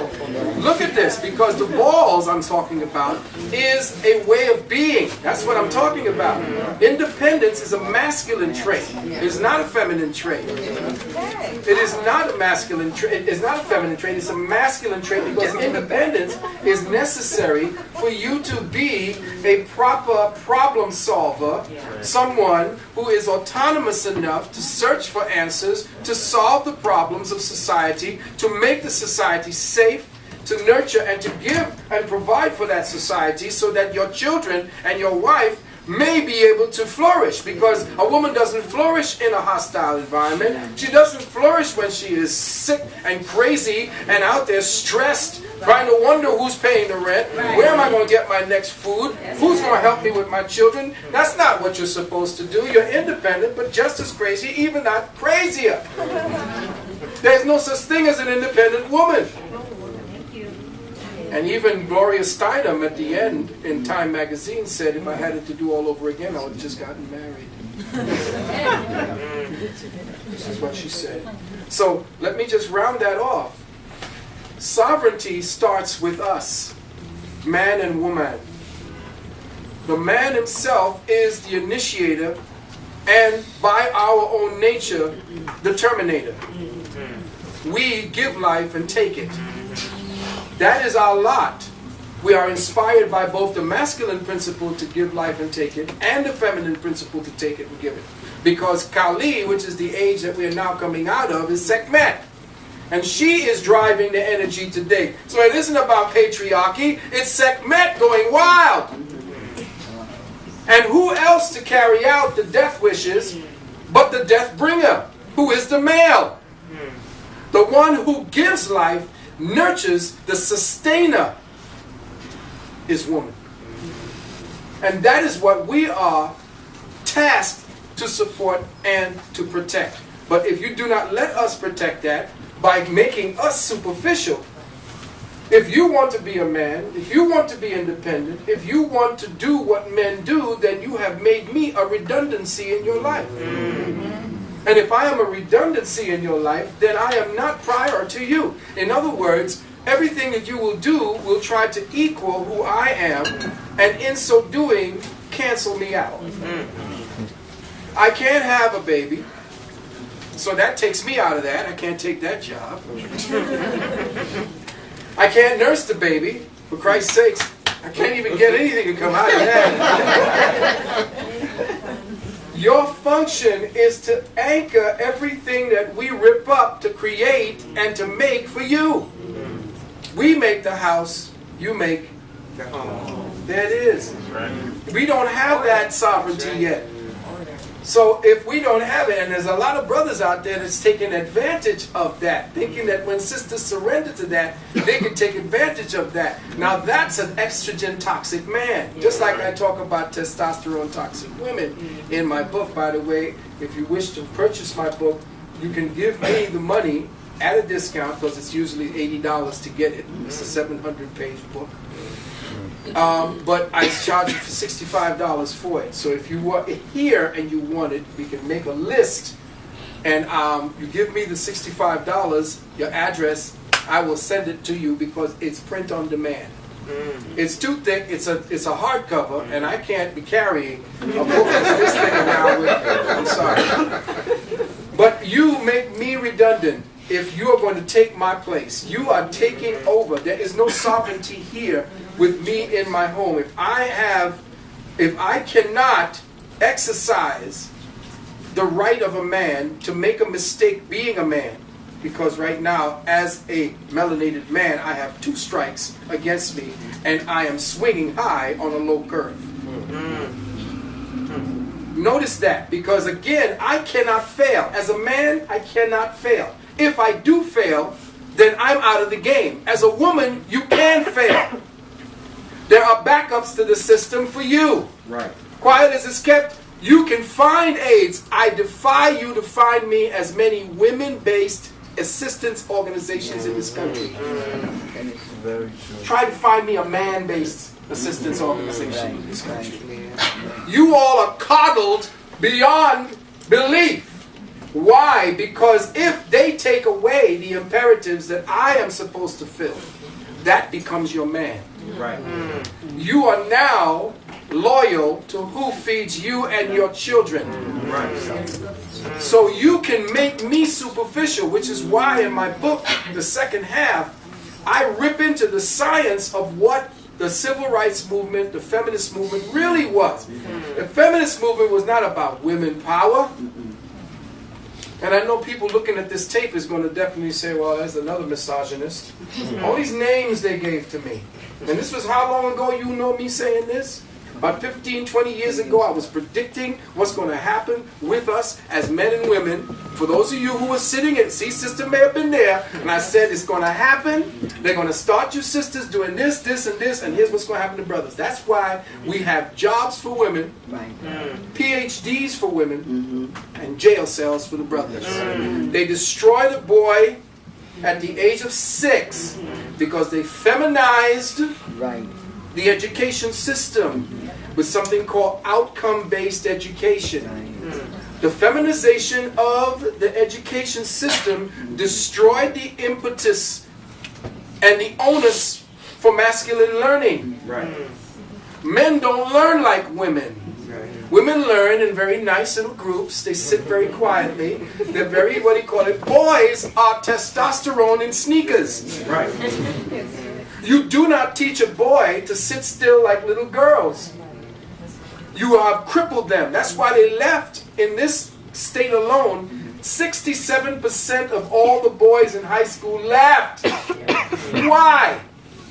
Because we're just that effed up? No. Boys learn differently. And sisters, if you have a son, you know what it's like just trying to get him to sit still. You cannot teach him that way. You got to get him active. This is why men can raise boys. Men raise men. Women can't raise men. And they gave you that job now. And we as men fell for that nonsense because now we're abandoning our children because it's plantation mentality. The state will take care of them. And that's why I say to all of the brothers, you failed us as women, speaking for the women, you failed us because you're not ready to die for us yet. The brothers don't want to bleed. They're too busy blinging to bleed. Sovereignty means I am ready to bleed for me and mine. I am ready to die for what I know is correct and righteous. We got people on the right, but they're not righteous. Teach. Big difference. We have to bring that sovereignty first as a principle that is in line with Ma'at before you start writing all kind of damn laws that don't mean squat. Nothing. It don't mean a thing. The paper it's written on don't mean anything. If I don't stand in my proper person as a man with my two stripes, that's what the Masons are about. What do you think two-ball cane means? Tomorrow you'll see why it is that they have this chair that checks for the Pope to see whether his nuts are there. You had to go through certain rituals to prove that you were a man. And the thing is, boys were removed from having to prove themselves as men. If you don't force a boy to prove himself and become worthy, then he is going to definitely, now he's going to go out, and this is exactly what happened. The last 2 to 3 generations of the boys that they factored out of the education system went out and built their own societies. What do you call them today? Gangs. Men will go out and build societies if they are going to be on the righteous side, or they will go out and make them on the criminal side. We are the founders of change. You want change? Change happens through men, not through women. Women adapt and adopt. Women do not change anything. Oprah showed that. Whoopi showed that. Condoleezza showed that. Women nurture to adapt. Women will take thread and weave a whole rug with a single string of thread. That is your nature. That's who you are. But you are not fighters up there unless we have been defeated. You are not the intellects that write and read. This is the part that really got me in trouble with the intellectual woman who's growing a beard. I don't know why she got to start stripping that stuff off her face. Because if you start reading like a man, the knowledge was meant for men to process. And you see, they kept your culture and gave us their culture, a warped form of their culture. They got us reading from left to right, as the book will show you, when you're supposed to be reading as a male from right to left. Left to right is perfect for women.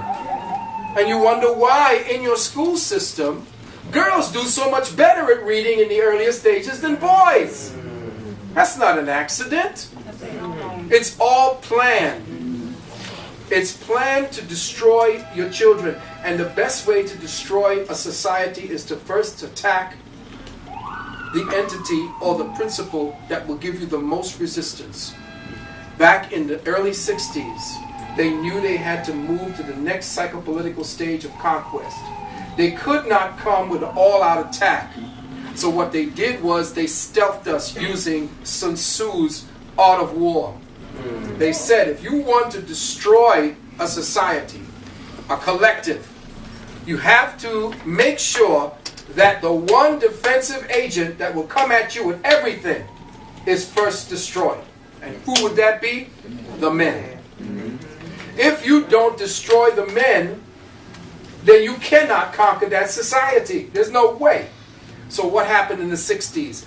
An onslaught of anti-male information. They were dogs. They were pigs. They did this. They beat every act of domestic violence by everyone was on that television. Every heinous act that could have been done. Not condoning it, but it was over televised. But they didn't tell you about a Justice Department survey that showed that women's domestic abuse against men were at par. And the reason for that is because men would not tell because they ended up losing contact with their children. So with that figure, we didn't even get the whole figure on there. So I'm just saying to you, sovereignty is not about us coming here looking for what court papers we need to file.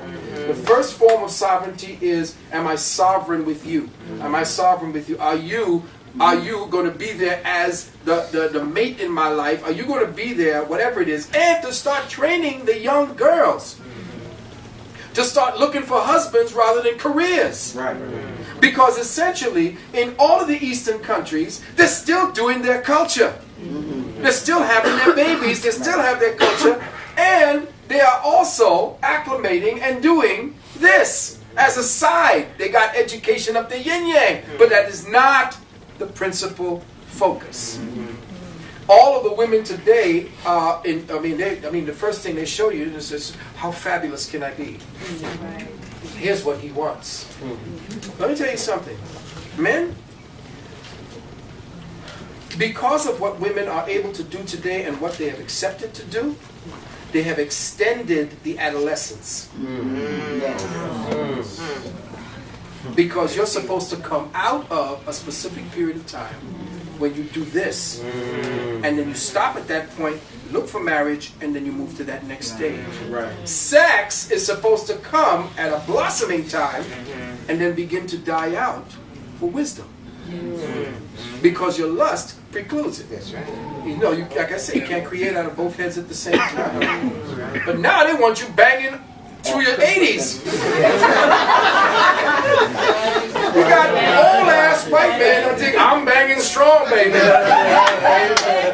Why did they do that? Well, they are doing it because the reason why the blue pill came out, that's why I say in my book, the blue pill came out to circumvent all of the birth control you all were taking since the 60s. They found out that the birth control, check this out, they had in the book, again, in the book they said they had tested on these rhesus monkeys. And the monkeys, of course, are polygamous, as it's supposed to be natural. Now, the sisters are going to come at me. Polygamy, I'm not sharing my man. That's right? Am I doing it right? Is that the way it's going? I don't have the head. I don't got the head. See, that's your Americanized women. Right. And that's the women who have been exposed to Americanism overseas. But you all outnumber us naturally at birth. And we die sooner in war, hunting, and so forth. So by nature, you all who are supposed to be the nurturers outlive us. Reason being that you all are the earths, as the brothers in the 5%ers deal with. Earths versus suns, or gods versus goddesses, or gods versus earths, whatever. They have an idea that's a good principle because as an earth, you don't have the sun circling around you. If I am the masculine principle, and this is all over our cultures, we come in and we look at all of them.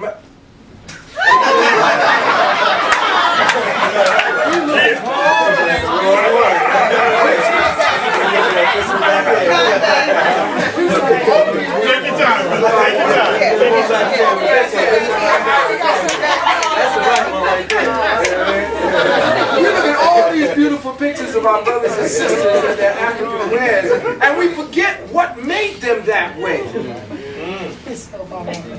We forget about that, you see. And today, a lot of women, smart as they are, but they have a lot of dumb women who really believe that because smart women are the ones dictating that if they act like smart women, then they're smart women, and they're not. And so we have this schism. The people back then understood it, and after 10, 20, 30, 40, 50, 250,000 years, don't believe this 6,000 year crap. We're talking about ancient times. It's always been, and why is it in every culture where there was more than one wife? Why? Because I stay fertile up till 65, 70, 80. I can have children up until that time. They tell you, well, you know, your stuff breaks down. No, it doesn't. It breaks down only if you start doing things to break yourself down. But the natural order is that the whole universe is polygamist. The sun has all these earths going around it, not the other way around. It gives life to that earth. I can have 5 children going at the same time. You can only have 1. But now they've made it so that you can have litters. Break it out. Am I talking sovereignty? Yes, I am. I'm talking about bringing your left and right brain back together. Your feminine and your masculine. And the feminine is the left brain. Don't let nobody fool you. The masculine is the right brain. They tell you, oh, the feminine is the right brain because it's more spiritual. No. The masculine is the abstract thinker. That's your spiritual brain. Masculine, if you understand the secrets, the masculine thinks through the right and articulates through the left. The woman thinks through the left and articulates through the right, which is why sometimes she can't think. I don't know what I'm feeling. I don't know what to say. And she doesn't know what to say because now she's trying to filter it through the right brain. So you, as far as the computer mind, the feminine principle is the computer mind. You give her something to do and she knows how to do that and she feels in her heart that's what's right. You're going to have the damnedest time to change her mind. You have to get her to feel a certain way first, before, because she works through her feelings before she thinks. A man works through his thinking before he feels. Right. We are opposite. We're not alike, so we can't be equal. So we have to deal with sovereignty based on metaphysics, the sciences.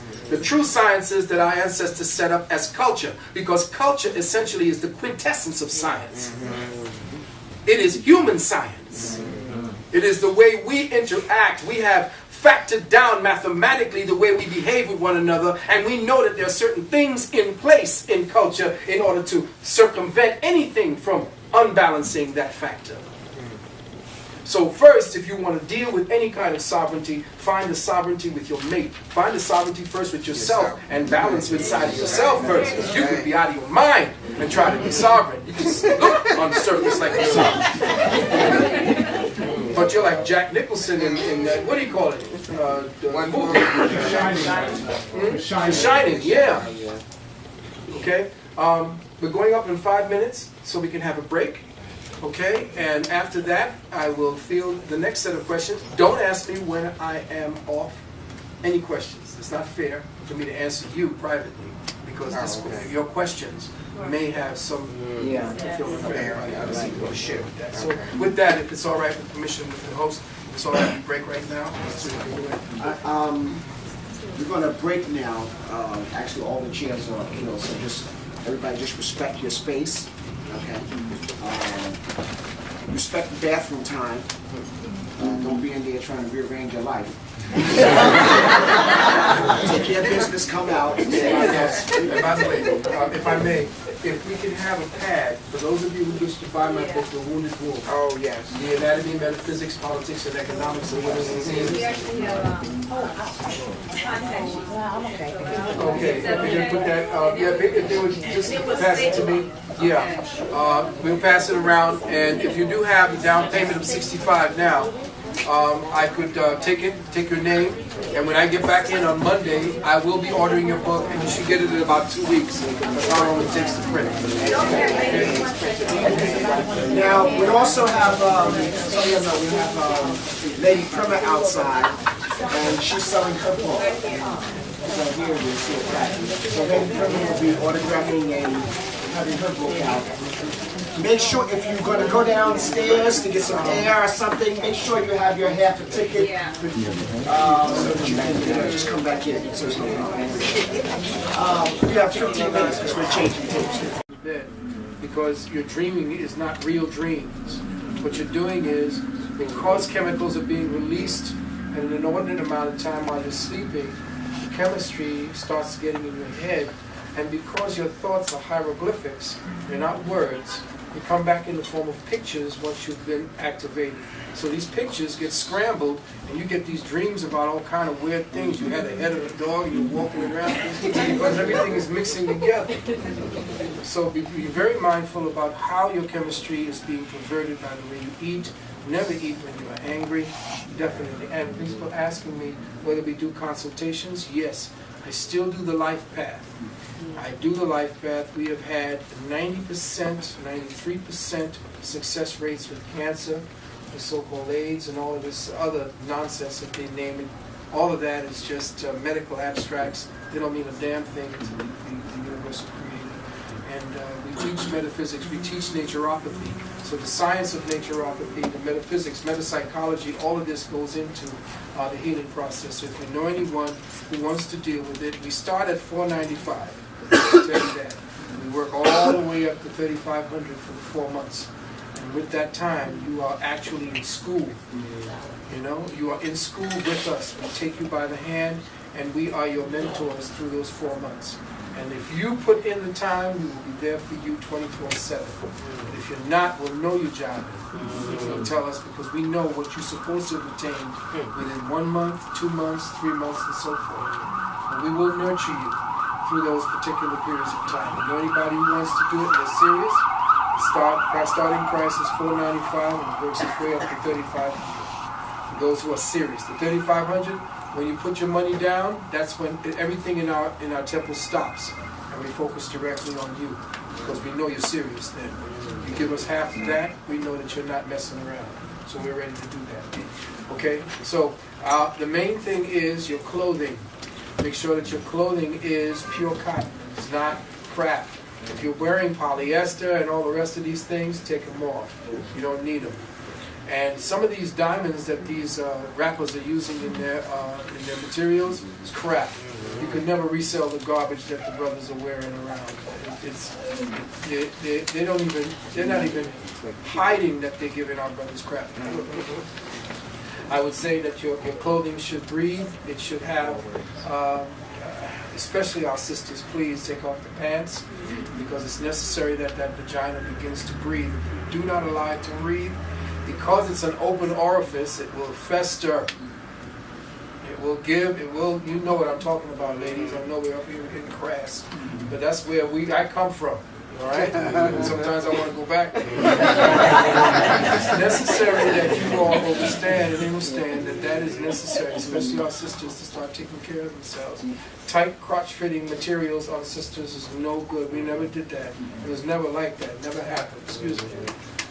Yes. Who is this? Oh. I'm in the middle of a lecture and everybody's looking at me. I look. She said, hi. Hi. I will talk to you later. Oh, I'm not going to tell him that. I am not going to tell him that. I'll talk to you later. All right, peace. It's my daughter.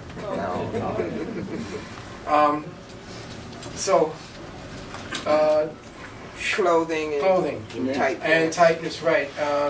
Make sure that you know that you're wearing pants or underwear that is cotton, and that you know during your cycle times that you're not stressing and running, which I know is difficult now for the liberated ladies. You know, they got to be doing it. At that time, you never did that. You were silent. You secluded yourself, and you did not. You're not crazy. But today, it's all right. They're telling you could just plug it and go running and track and all this kind of nonsense. Those women no longer are women, trust me. Okay? And again, make sure that your head is covered, especially when you're going out into the cold, especially as Africans. When you're stepping out of the shower, especially in a drafty place, make sure that you're covered, because your kidneys at the bottom of your feet, make sure the bottom of your feet, especially when you're coming out of the shower, coming out of the shower, warm shower, going out into even your living room, your feet are covered for at least a half hour, okay? Because it's necessary. Your kidneys are exposed at that time, and you're at the bottom of your feet. So you want to make sure that the bottom of your feet is warm, okay? And check your refrigerator. If there's anything, if 2/3 of it is not alive, then you're not. So make sure that at least 2/3 of the contents in your refrigerator is live, and the other 1/3 should be what's holding them. And your brother, he had his hair. Yeah, Amo. And he's out of Florida, brother. All right, as far as children, what's the best way to deal with them? Is there anything that they're going to be doing to kind of lead us in the direction to navigate, or what specifically should we do so we don't stunt their growth? Well, first and foremost, take them out of schools. I know it's radical, but you're going to have to snatch your children, because the future is now. If you're thinking about getting your child to go in and get a college education, it's nothing. It's no such thing. Right now, we have teachers that are out of work, looking for work. You can get brothers and sisters together, mothers, fathers, who can get that teacher who was a certified teacher, and you tell her what you want your children to learn. With her certified, the license never goes out. She's a licensed teacher. She could teach their elders. They know how to teach, how to read, how to break down, to learn how to teach a child how to do reading comprehension, how to think abstractly, how to think critically, how to break down, solve problems, how to do mathematics on a higher level. My child, when Amen was 7 years of age, he was doing calculus because Brother Kafra was teaching him. So your children are geniuses because they can learn anything.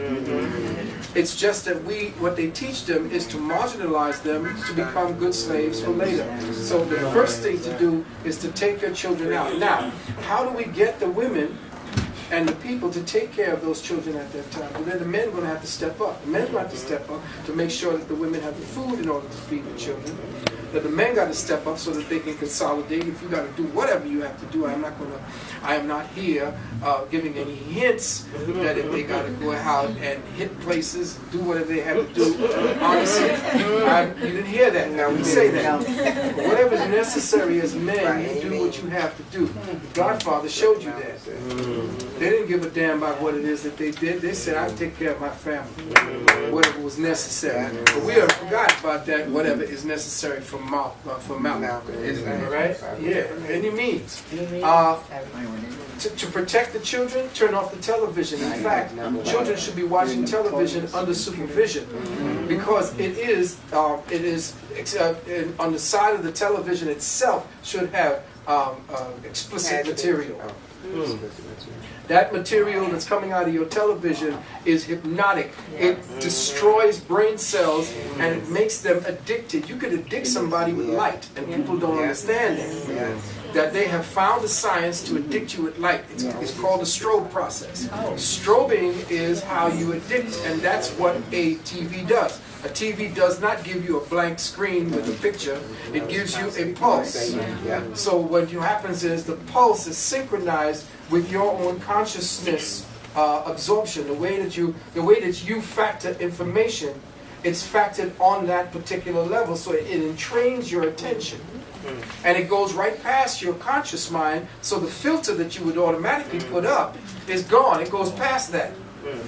So a child should not have a TV in the room at all for the first 3 or 4 years of its life.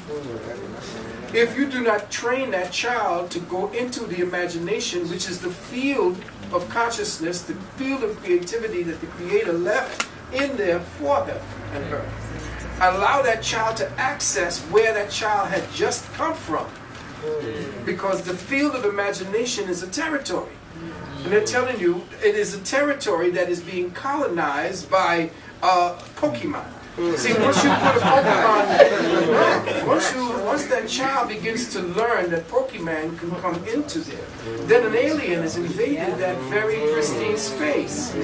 And now the child is using an alien entity to try to imagine what his or her world would be like. And now you've already got a germ, a seed, a virus in there, and the child now is hooked, addicted to the lights. And you don't watch cartoons without the sound. That's what you need to do to decode what a cartoon is. And you will see that it is actually stop action. Especially the new ones. With us, with the Bugs Bunny, they had a live kind of thing. And you know, violent as hell, but it was a living kind of thing. But the new cartoons are, watch them. It's about the attention span has grown shorter and shorter over the last 3 generations, and they've had to quicken the paces. The problem was that the video game was speeding up the endorphins in the brain and causing the child to want to feed on the light stimulus. So once you have a child thinking at that level and the adrenaline being concentrated at that level, you put a child into a classroom where a person is singing house and one, the child is in a vegetative state because the mind is now short-circuiting because it needs the input to continue to entrain.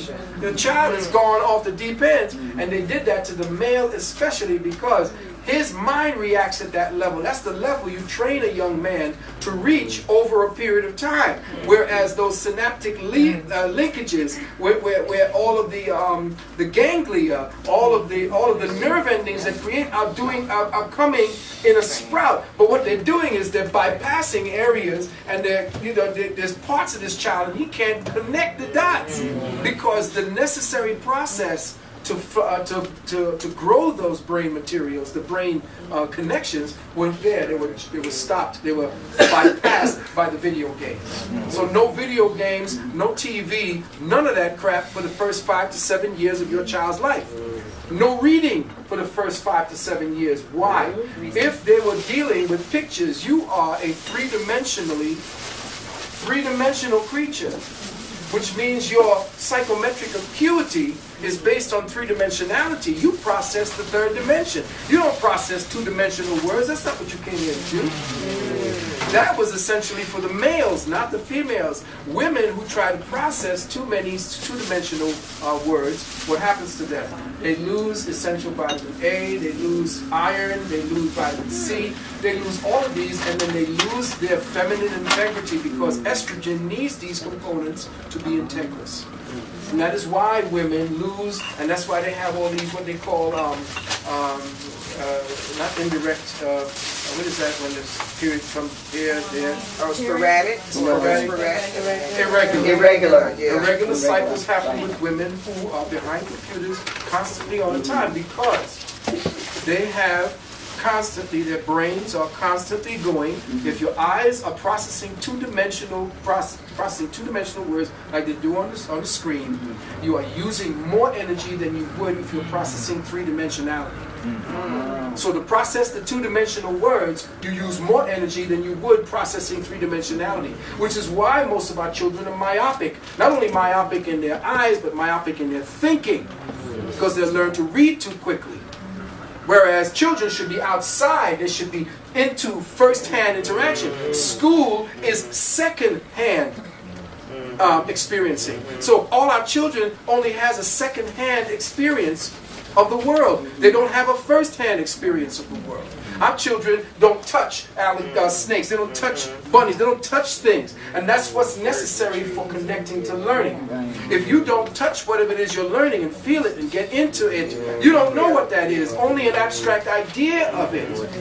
So our children need to be outside. They need to be where our African children were. If it's cold, you take the coat, you take them out, and this is a twig, it's dry. Guess what comes from here? Whatever it is, a child's mind is open when you put him out in the open.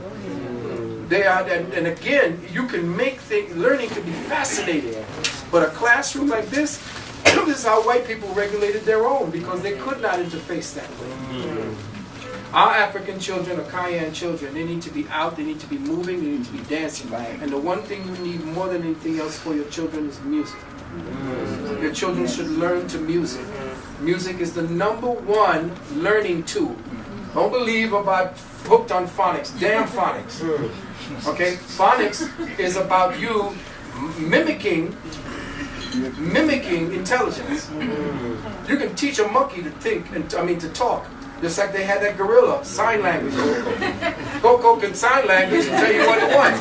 Any monkey can say words. And that's what they want you to do, just enunciate the words. But they don't give you the subtext. When last you see them teaching how to diagram a sentence? Subject, object, preposition. Huh? They don't do that anymore, so therefore you don't have the second, third, and fourth meanings to a sentence. And then when they take that out, now you have to go to experts for them to define your world. Because you don't know how to define it anymore. They've taken the language and the children how to learn language, what language is, out of that, so therefore you don't know what your world is looking like. You need people who are now breaking down the sciences to you, whereas you should be looking at what they're saying, diagramming what they're saying on the third level, and saying, hey, you're full of shit. That's what's wrong with us today. Here, I say to the people, and I'm saying to the temple expertise, we have all this PhDs and all of this. People are coming out with tons of PhDs, especially women. Women are just outdoing men with PhDs. Yet still, we got 10,000, what do you call those people? Homeless? 10,000. Jobless? No, You got millions of them. no. I'm talking about experts. I'm talking about therapists. Oh, There's a therapist for every damn thing. Why? Here we are. We're supposed to be so learned now. But we don't know a damn thing about ourselves. We've got therapists for every damn thing. And that's a feminization of society because women see, listen carefully, men abstractly break down, okay, knowledge, information. We turn information into knowledge. And women is who take knowledge and information and make it into the society. We are the ones who provide the knowledge and the information as men. And women say, listen, I need this. I need, well, if I can't do that, then nothing gets done. Okay, well, I'm going to have to figure out how we're going to do that. The man figures out. Well, you think we have, as men, invented ourselves into obsolescence. Because now the women got everything. She can do it. She don't need to do a damn. She don't wash her clothes. She don't wash her car. She don't do a damn thing. Everybody does everything for women. There is nothing that she has to do anymore. She is now the laziest person on the planet. Now she's coming after what you do. Because you took away all her work. You like fools made everything easy. Yeah, because we're out of it. This is, oh my God, it's lunch. I don't wash it. Cook. How many women really cook anymore? Excuse me. Oh, okay. So I'm going to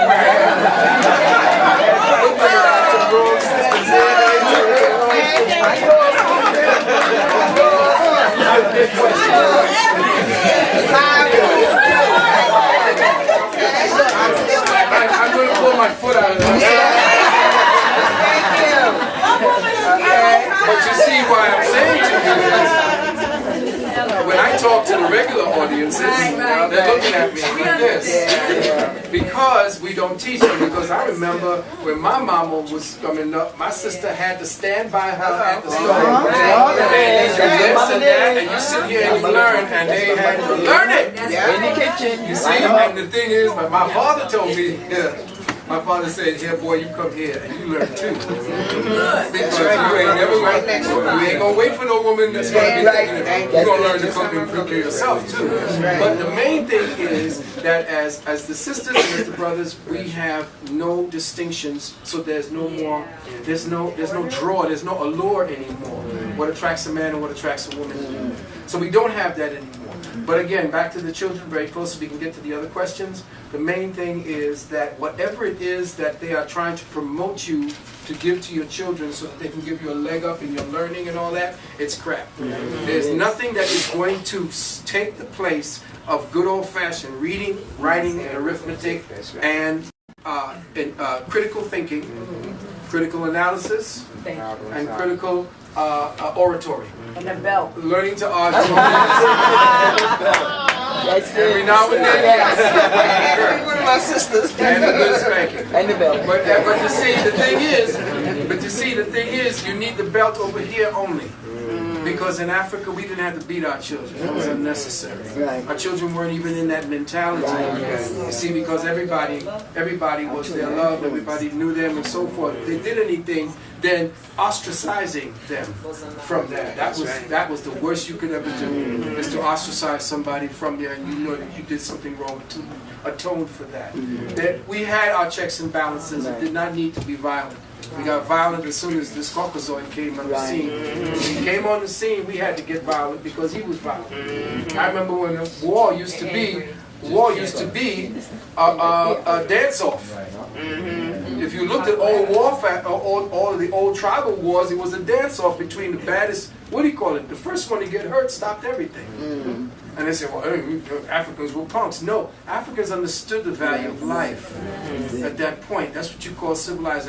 And as far as men are concerned, boys, that's why they were removed from the society and taken by the older men away, like the Watusi did and like the Maasai did. And they went through training with the men. And they had to break that bond with the women. And when they came back as men. It wasn't about any more mama and all they call it. No, you took care of mama now. See, we don't have that anymore. We don't put that into now we just teaching them bitches and hoes and then got our sisters wagging their tails and it just makes me just angry about what it is that they've done to take away that mystery, to defile that energy. You know what I'm saying? So this brother here, you had a question very quickly. My name is Enrique Muhammad. The question that I have is to supplement the type of study you were talking about earlier, how our education is like 150 years behind the Illuminati, and like, you know, and to supplement the education that we need, along with the book that you put out, yes, what would you recommend? Like what books would you recommend to study? What tapes? What course of study would you recommend to put us right on? Okay, hold on. That's my son. What's the number here? 866-227. No, Address? 70. 70 West. 70. It's number 70 between Malcolm and Phillip. It's nearer to Malcolm X. Yeah, it's number 70. I'm sorry, repeat your question quickly. Besides supplementing your book, what would you recommend to study to put us at the par with what we need to know as far as, you know? Well, I would recommend if you want to get certified, our temple gives certification in metapsychology and naturopathy. The highest form of naturopathy is hygienic science. We teach hygienic sciences.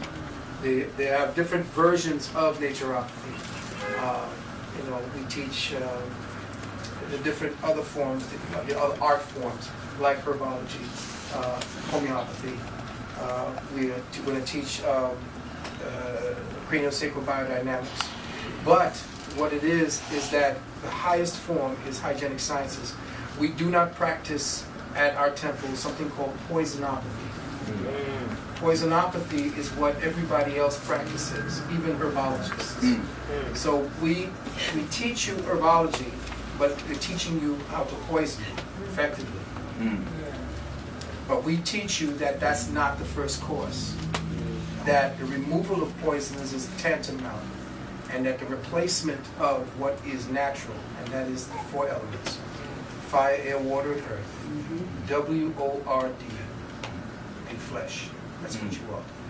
And those are the 4 elements we start with, and each one of them has a protocol that you can implement in order to start the process of healing.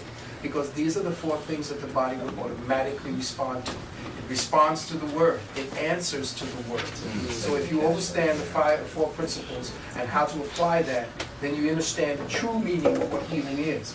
Sometimes, during the times that I was coming up, and this is no aspersion, so please do not clock that, because all of the disciplines are valid. I have studied them all, so I don't say not to study them. But as you raise up in the temple, you begin to go to the higher levels towards the apex, and you're dealing with the capstone of information, you find out that all healing is in the mind, first.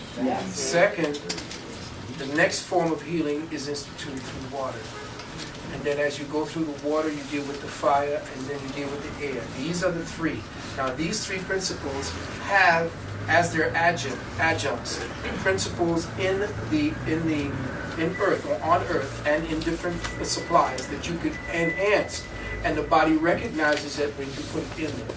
So in the form of in homeopathy, you can factor down the material of a plant until the residual components in it that would poison your body are removed, and just the vibration of the plant is placed.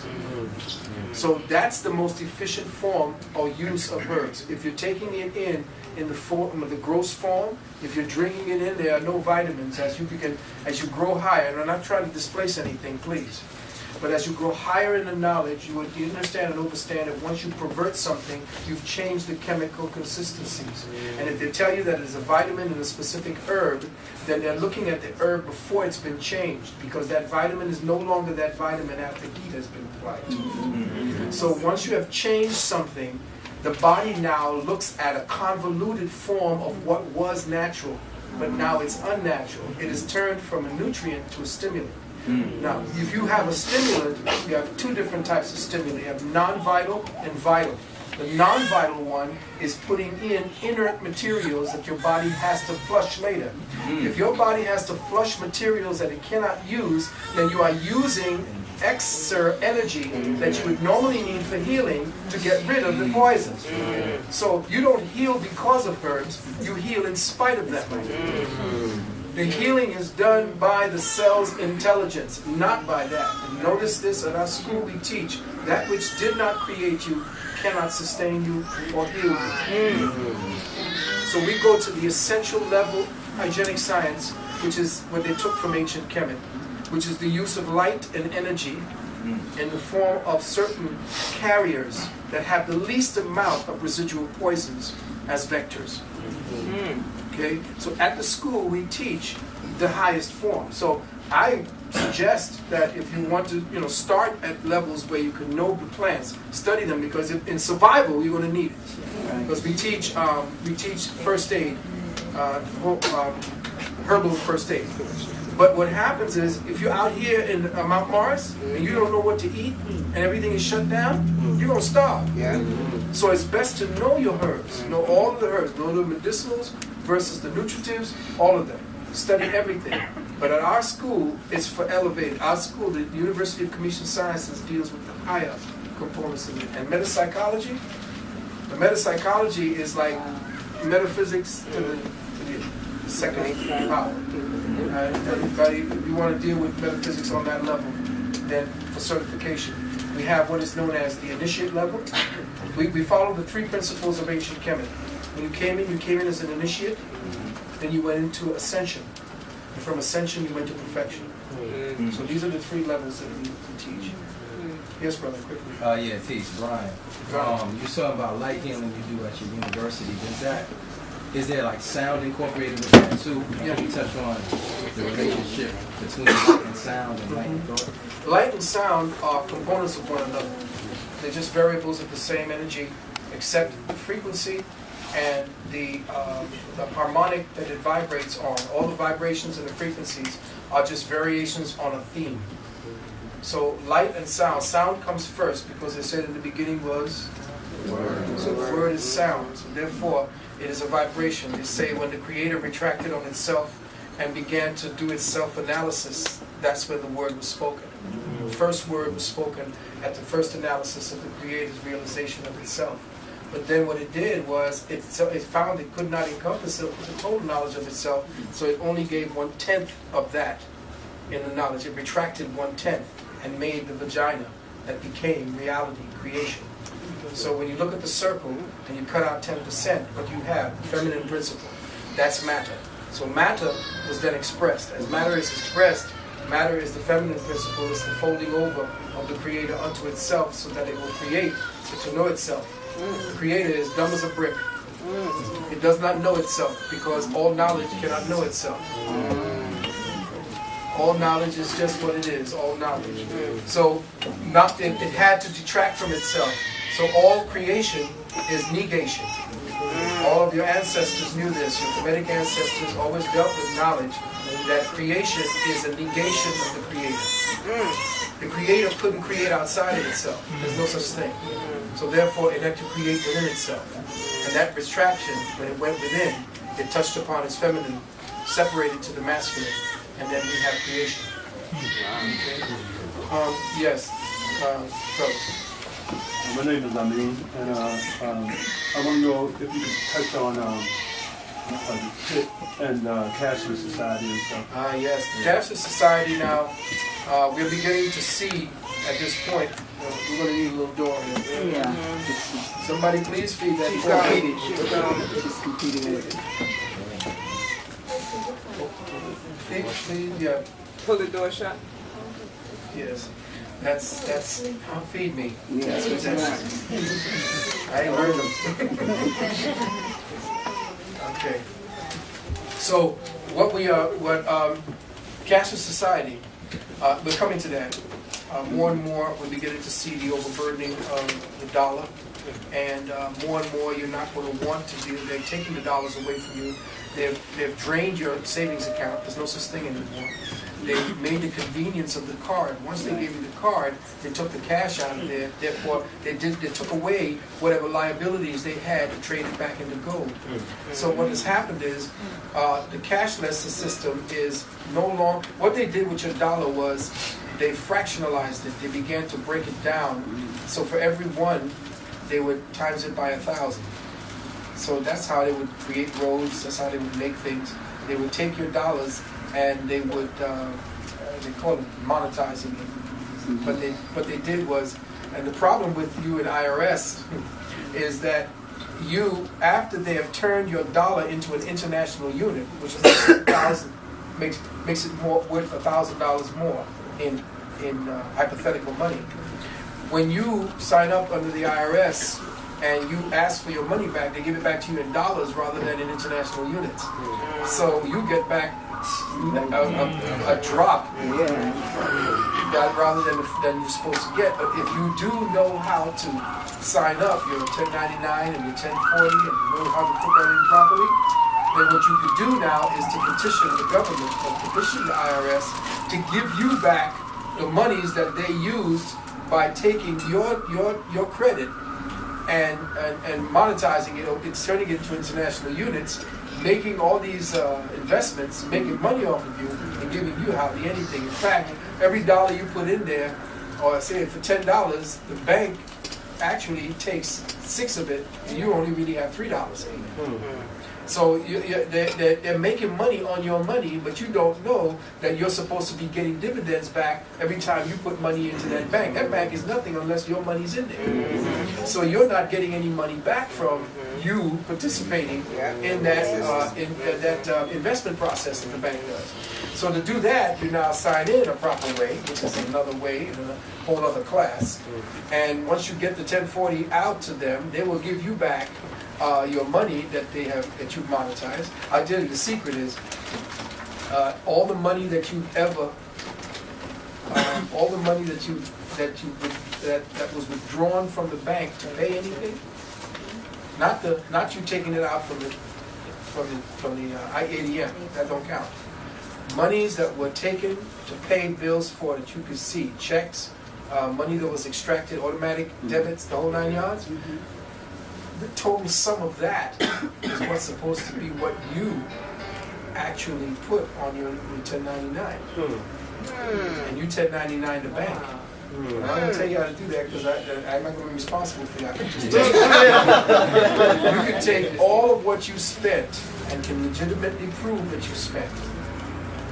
And then 1099 that to the bank, because the bank is who it is that's been doing all the business. 1099 your bank, and then send that 1099 that you 1099 the bank into the IRS, and then they'll give you back that whole sum, minus what that minus the tax on the total amount. See, but you get back what, 1,000, 2,000, 5,000. I can tell you safely last year, for 2007, I got back $34,239. And I'm hoping to get back about 85. But that money just went because I owed so many people. By the time I was finished, that next month, I had maybe 1,000 in the bank.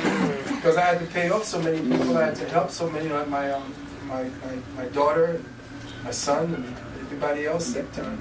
Which 1099 you use? So you know you want to give me the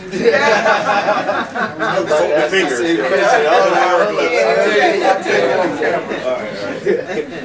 All right, so let's let me round that off.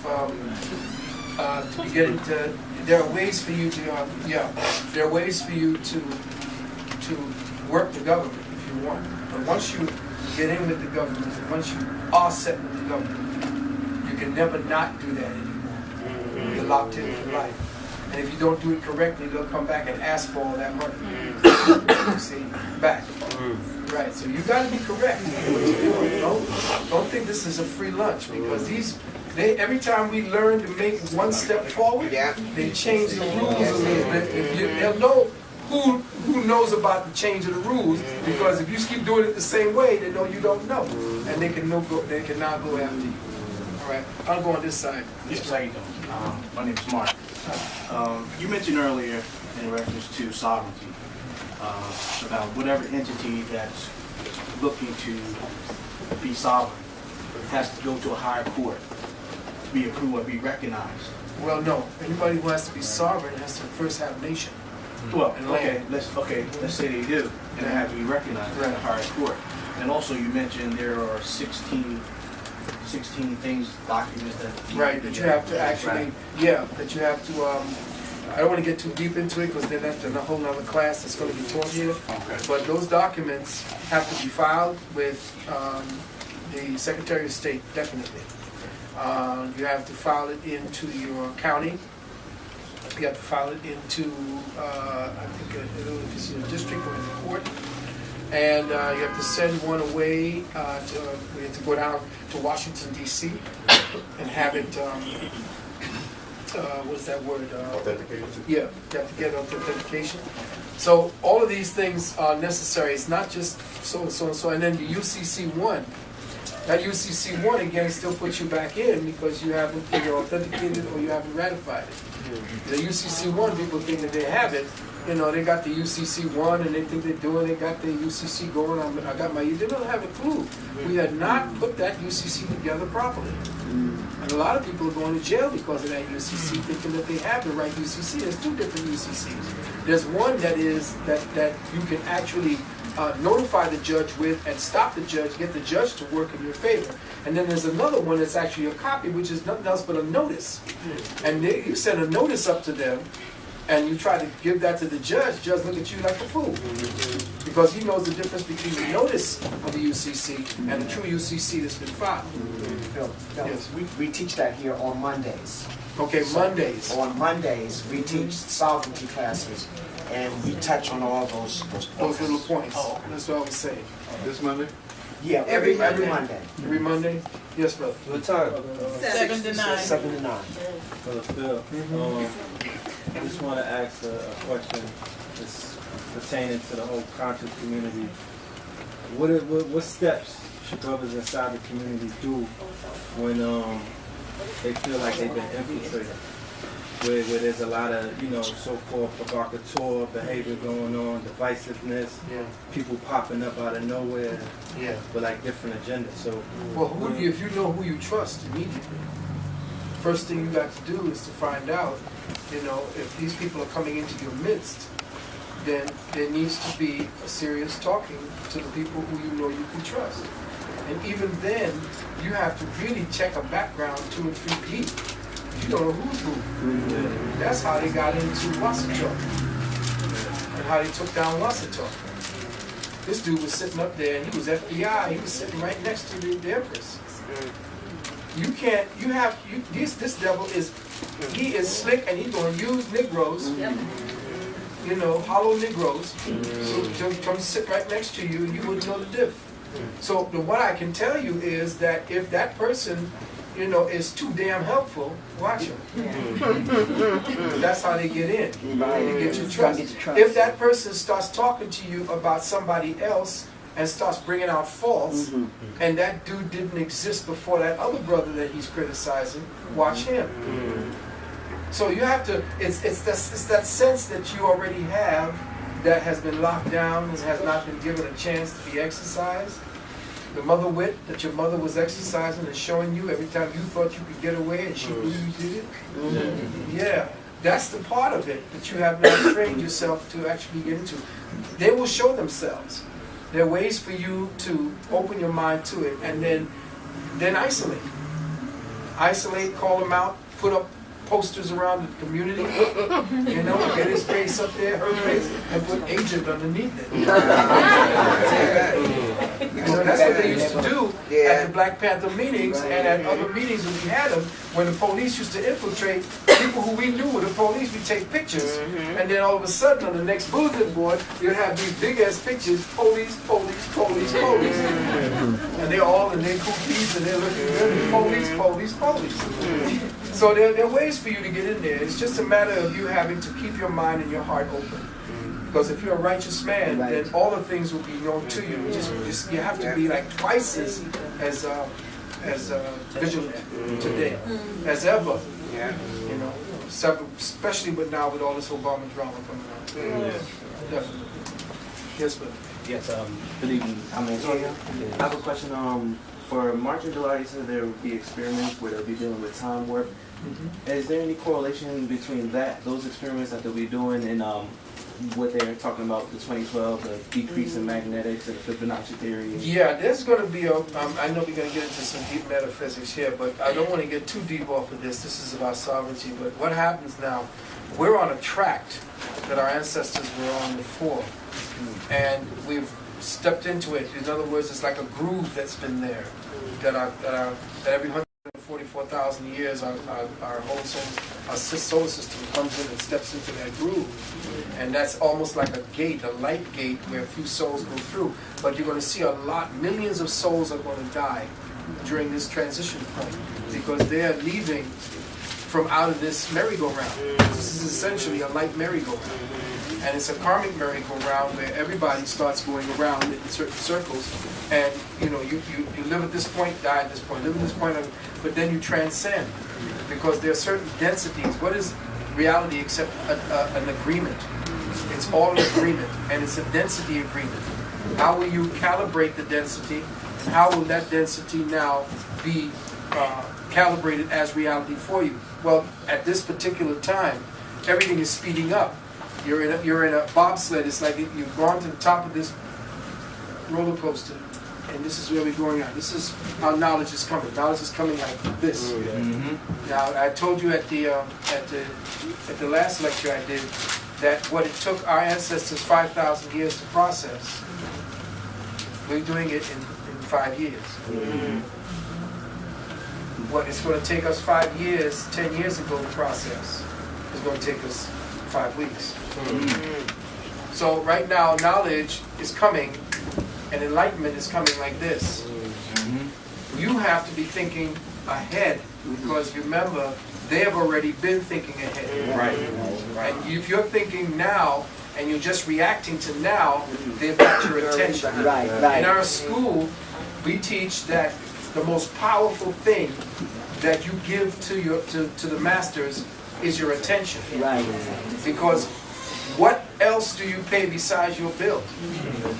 You pay attention. Right. And attention is essentially the most valuable thing you have, because once they have that, then they got you paying everything else. Right. That's a fact. See? So when you understand that your attention is number one, then if you are paying attention to what they want you to pay attention to, and begin to decode what they want you to pay attention to, then you understand the mechanisms of the control. Then you are delving into the ABCs of your mental slavery. And now you begin to start decoding it, and now piece by piece, you begin to see what these bars, what these threads of your lockdown are about. And it's all based in your agreement. How you will define your world, how they define your world, and how you agree to their definition. Because it's all in the word. It's all in the interpretation. It's all in how they frame the reality.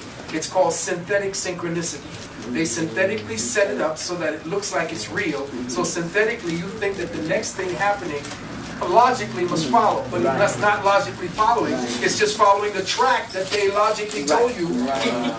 And you're following it. So it's synchronized for you to follow it down those tracks. And you're not really following the truth. So you have to seriously start breaking down who you are. And who you are. Are you thinking your own thoughts? That's the question. Or are your thoughts thinking you? Because essentially that's what they're doing. They can download whole quantum bits of memory now in the form of light. They can download somebody else's memory patterns into your brain, and you could have memories at this time that someone else had. That's right.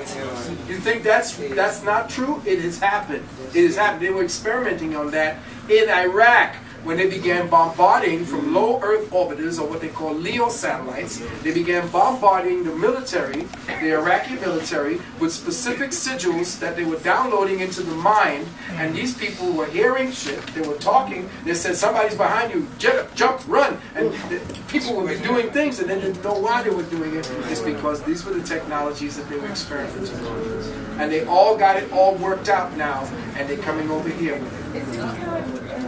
Yes, I'm sorry. What? Before I get there, yes. My name is Joe Sean. How, if at all, will past or previous revelation help in this process of fighting this future war? Which revelation? Any revelation, past or previous, whatever. Well, past revelations, they say what's past is prologue. Because essentially, everything that has happened, if you don't learn it, It's doomed to be repeated. And that's exactly what's happening. If you don't see that the pattern of control is about getting to control you, and what it is you're ready to relinquish, and your fear will give you to relinquish everything, especially everything and your bowels. So, what are you ready to see that fear is? Fear is, again, and we saw this, man. We introduced this like back in the late 70s. Fear is false evidence appearing real. It's not real. It is not real. Yes, and it's about playing inside of your, where your heartstrings, your heart chakra. What are you prepared to die for? That's the thing. They have made this. They have made the material world greater than your spiritual world. And so you are so protective of the body. You don't want to grow older. You don't want to become an elder anymore. I want to stay young. So we got like 50 and 60-year-old men with their pants below their behinds, walking down the street as if they're one of these kids. No wonder they don't respect you. What you have to do is to understand that everything is a process and relinquish and surrender to the process. Know who you are, know what your limits are, and know that you thinking about crushing the head of a baby, if that comes in your head, that somebody is infiltrating your mind. Know that if you are somehow enjoying Jason carving up somebody, something's wrong with your mind. There's my son, I'm in Ra.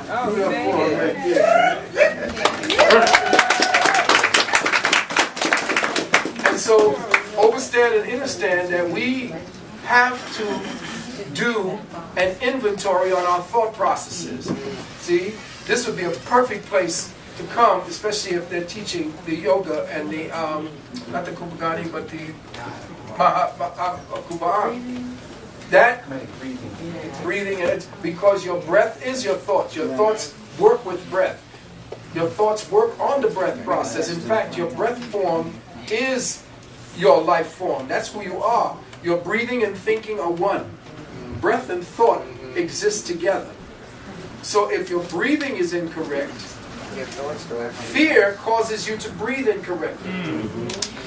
So if you're anxious all the time, you're not breathing correctly, and therefore your thoughts are erratic. So breath, if you can't learn to control your breathing, then someone else is controlling your thoughts and your mind. Okay? Yes. I kind of wanted to piggyback on what you were saying. Veggie down. Huh? Veggie down. You know, piggy.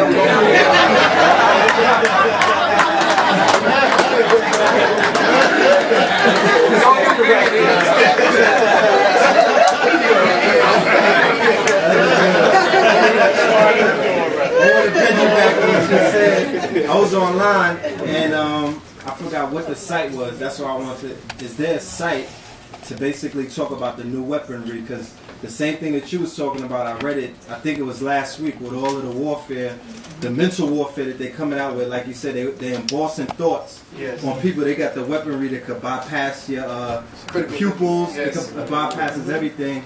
The same thing, like you said, in Iraq, where they had people, they had machines like pulsars, where they had the enemies thinking that all kind of things were around them, killing themselves. Shooting themselves. You know what I'm saying? So their new form of warfare is definitely it's molecular and it's mental.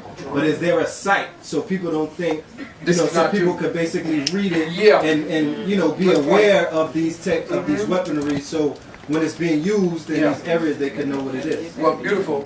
I did a tape called Scalar Interferometry. Yeah. That's a good one that you could get into to get that part going. But all you have to do is to go up online. This is the beauty about Google right now. While you still have it.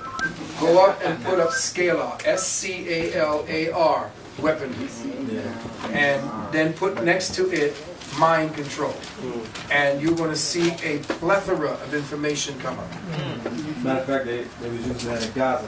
Yes. That was the first newest theater when it came out. That's right. Yes, but I wanted to question in regards to the stimulus plan that was passed yesterday, the significance of that being on the 13th, along with the crash. Yeah. That they went, the number of passengers, like Yeah. did everything in sync with that? Yeah, what's happening is, well, I don't know if you were here when we talked about the crash. The crash was the plane was brought down by a electromagnetic pulse. They have portable versions of it now. Matter of fact, for $15 you can create one. Did they do it the first time in the Hudson? No, the Hudson, they tried to shoot the bad boy down. They did. They had bankers on it? They saw a vapor trail, yeah. They had the bankers from the whole board of Bank of America was on board that, right. So what happened is that there was an EM pulse because this was a twin-engine prop. And if you disable the electricity that's running this from the fuel to the electricity, it's going to drop like a stone, and that's what it did. And what happened was the woman that was on board, who was supposed to be part of a new investigative arm that was supposed to investigate 9/11, she was on board, and she was one of the people that was promoting bringing Bush and his whole cartel to the International Court for Justice and Crimes Against Humanity. So you're going to be seeing a lot more assassinations coming up, a lot more people running and hiding at this time. And again, Obama's part, which is tomorrow, we're going to talk about that. Y'all need to be there because I'm not going to talk like this about Obama again. Once you got it, that's it. You can't tell me I didn't get it to you. This thing is hot. And the other information that's due to come out that may not come out because you may see some more people disappear because of it was his time when he and his boy Ayers and all the rest of them were dealing with crack and cocaine and homosexuality. So his mentor was a bisexual. You'll learn about that as well. And I think what's her name knew about it as well. And I think she's keeping it on the down low as well. So there's a lot of little things going on with Obama around the stimulus package. The stimulus package is not really, what they did was take your great-grandchildren's money, hypothecated it, and brought it up here. And essentially what it is they're going to be building the New World Order with it. The infrastructures for the New World Order here are the first thing they did in that stimulus package. You can go down to, I think, the 13th chapter. It's supposed to have vaccinations, 50 million for vaccinations alone. And nobody's really seen that. They tucked that away. And they're going to be vaccinating your children something fierce. They're coming after your children. In fact, they're going to have people armed stepping to your door, to knock on your door, to give your child a vaccination in the room at that time. Because in the state of New Jersey, they make it mandatory. The chip was already the first done. 6 years of school. The other part is that the stimulus package is essentially to create a paramilitary force out of the youth and certain low priority prisoners. You'll be seeing kids walking the streets like early Germany. See, we need to learn our history. In Germany, Hitler created the brown shirts, his own Hitler Youth. And it was the Jesuits that helped him put that together. And he has a plan on the books right now to create that, because he told you that you can't depend on your military for everything, which means that he's shipping your military out. And he's shipping in the UN military. They'll be in black. They'll have no insignias. They'll be just force. No, Blackwater's changed now. It's called Z. All right, and XE. Yeah, they changed their name. So because they got so much bad press. And I was the one I was telling you back in 2005. It was Blackwater that helped to kill off those 50,000 people in Katrina. So so like I was saying, that stimulus package is essentially the new structure for socialism in the United States of America, which is why those 21 states plus 10 after the Tuesday are pulling out of are staying constitutional and pulling out of the federal government. And the federal government are going to be fighting with the sovereign states now. And this is where you're going to see This is why the nuclear part, the 5 or 6 nukes are going to be held over these states. They're going to threaten them with nuclear bombardment if they don't come back in line with the New World Order. And they're ready to go nuclear all over. In fact, Israel is just primed and ready to hit Iran. They're ready for Iran. And Russia's just sitting back watching, so's China. Now, China is getting ready to ship her soldiers over here because she is going to be part of the lockdown crew when all these states start going independent. You're going to be seeing them. Yes, brother. And then you. Good evening. My name is Esau. In a summary, would you say that Obama was the Antichrist? No. The Antichrist is going to be William. Prince William. Yeah. In 2014, he will be 33. And that's when he will assume his place. Yes, brother. How you doing? My name is Chris. I wanted to, if you could elaborate about AFRICOMs. Yes, good point. AFRICOM, or Africa Command, is going to be under the sole auspices of Obama. This is the penetrative force that has been placed. They have all kinds of small enclaves of AFRICOM all over Africa. They intend to recolonize Africa. In fact, I know that you were told this years ago that Kissinger and Zbigniew Brzezinski said in order to save Africa, we have to recolonize it, whatever that means. And so what they're doing now is AFRICOM is set and structured all over Africa to, and this is very quietly, to get ready to stem the rise in nationalism that Africans over there are now coming into the knowledge of. They are studying our tapes. I got a call from a young brother who had a AK-47 on his back. He was in a jungle in the bush. He was running a motor, had a little TV, and he was looking at our tapes. They're over there. They know what time it is. There's a rise in that consciousness, but they are offsetting that rise by Christianizing all of these brothers and sisters over there to get rid of them, to say that their peoples, their traditions, all of their religious thoughts were all about demonizing. So now these Christians are over there saying, "Oh, Jesus" and all this crap. And the one that, do you know that Sarah Palin's minister is an African? He has been responsible for killing children who they said were possessed. He's about getting out demons because that's their religion. Their religion is getting rid of demons. Well, in Africa, where this jackass is he's saying that child, if there's a sickness or something happens, they pick out one of the young children and they sacrifice that child. They do something to the child. They maim the child, do something. And every one of those children that are walking around with scars because they were cut. One woman tried to slit her own daughter's throat because of what this bastard is doing.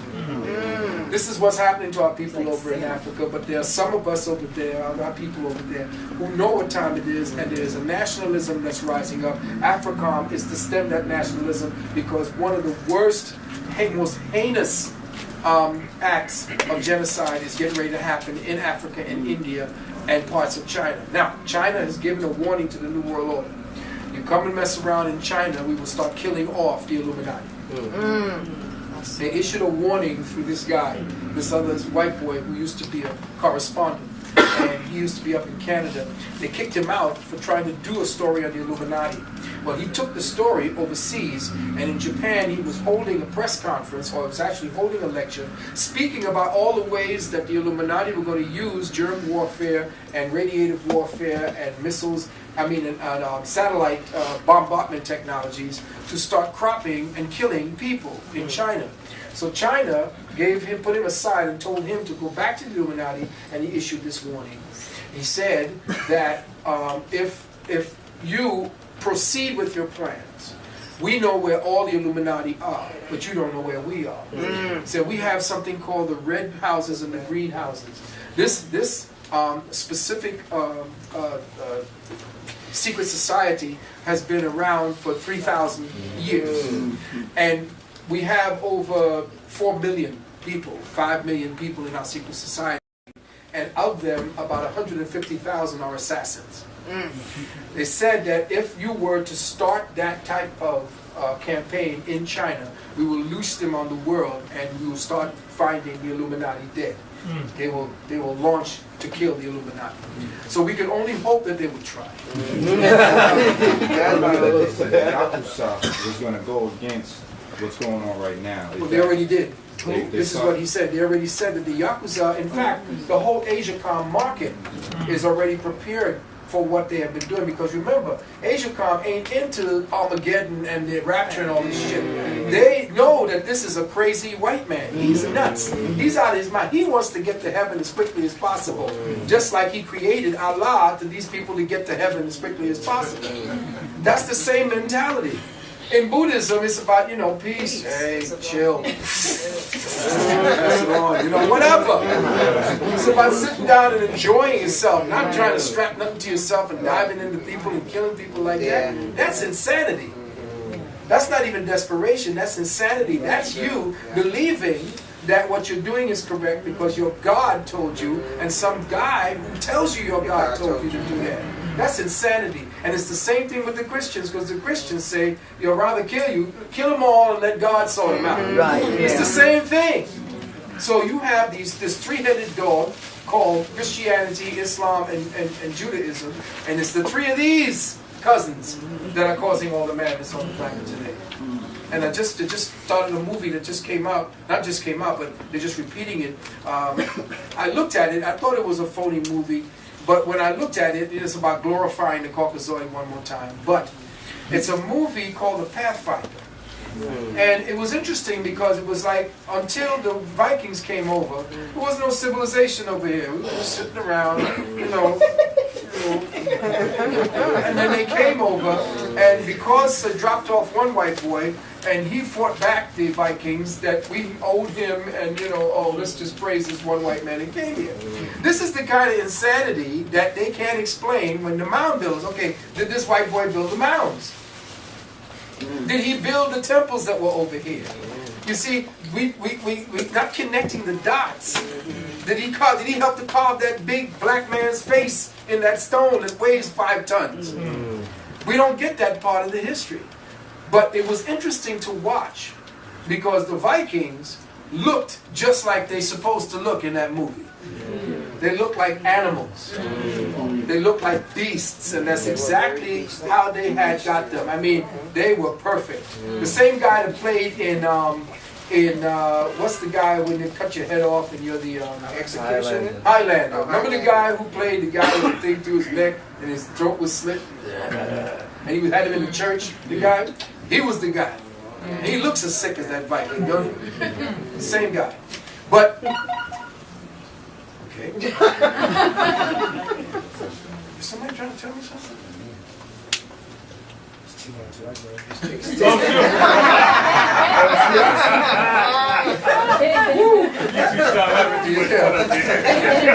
Somebody else had their hand up here? I had a hand up. Yes. Peace and blessings. I'm Hemet Nefesh. Peace and blessings. With all of this knowledge that we're getting about what's going on, could you also touch on how we can create a frequency by paying attention to our culture and our rituals and replacing that or balancing that with getting on the internet and getting all this information?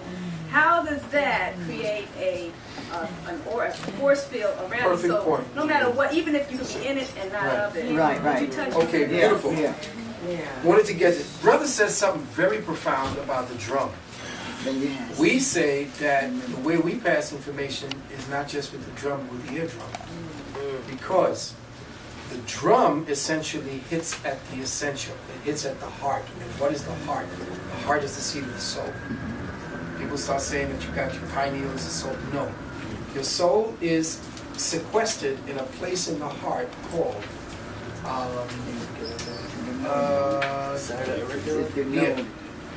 remember I told you before? The sino-auricular node. Sorry, can you spell that? S-I-N-O-A-U-R-O-L-I-C-U-L-A-R. Is that? Yeah, it's the place where when they say clear, that's the part they start to activate again. So when they hit you with that electric charge, it opens up the sino-auricular node, and the soul comes back in. Okay, and begins to reanimate the body again. It's in the heart that everything is. So the drums entrain the heart. And the thing is, the heart beats at a 6/8. It doesn't beat on a 4/4. That's why they put hip-hop on a 4/4. The brothers now, when they tried to sequester it to the 4/4 and the beat, they rapped in 6/8 to compensate. But if you play in the 6/8, you are more entraining the heart and thus the mind, and you are more in tune and strengthening yourself against those energies, which is why in these movies they took your music away, they took your drums away, they gave it back to you because they still don't understand what it was about. But you have to get back, as Sister said, into your dancing, because dancing is a way for you to find the gyroscopic center in your brain, so that there are specific oils and fluids that go back into balance when you're dancing. Now, sisters, it's not about you yanging your dancing. Because if you start yanging your dancing, what you do is you're doing what the men do. Men yang. And you notice that a lot of the yang dancing came from out of the West Africa, where we were taken away in captivity. So we were more into the aggressive kind of energy. If you migrate to the East, it's a lot more softer. In the hips, it's about bringing babies here and not trying to take them out. So what it is you go to the East, the dancing is belly dancing, exactly, and also they have the East African dances are a lot more softer and feminine than the ones that they that's the men. That's warrior dancing. And these delicate things are flying all over the place. That ain't supposed to happen. That's not your dancing. Women danced in the ancient days in accordance with their delicate body. That's why I was speaking earlier, women didn't ride horses. And the whites used to wonder why they got the braids sitting up there. Look at them sitting up there making the women walk. Yeah, because women did not straddle themselves on the backbone of an animal, separating the lips of their vagina to be bouncing up against it like that. That's crazy. That's insane. That's why all these bike riding women have all these uterine problems. And all these jogging women have uterine problems. All of these things are yang exercises. They're a way to yin exercise through dances, through yin dances that women dance to, as well as yoga, Tai Chi, which is the highest form of the martial arts. All martial arts come back to Tai Chi. It's nothing more than an elongation of the dance. And what you need to do is to do the soft thing, because those are some disciplines. Those are internal disciplines. They're not external disciplines. Men do the externals because we want to bulk up and do what we need to do. We have the testosterone. We got the testes to do that. You try doing that and you'll grow some. It happens. If women do that, and it's in my book, if you do that, you will see your body begin to change to adapt to the stress that you have caused it to have to adapt to. So if you put yourself under more stress, you start creating more stress-related hormones. And therefore, women who are under very heavy stress, mental and physical, began showing the signs of hirsutism, which is hair growing around the nipples, hair growing up the back, you know, and things that are women that start seeing the sideburns, and they begin to wonder. Well, it's because you begin to create these conditions in your body that your body is adapting to. And if you start losing the energy in your womb, once the ovaries begin to stop the estrogen, you're supposed to be eating healthy enough so that other parts of your bodies that deals with making estrogen will automatically compensate at the time it begins to diminish. But baby, remember back in the days that you were having babies, starting babies at 90 years of age. This is you having babies that, remember, quick to ripe, quick to rot.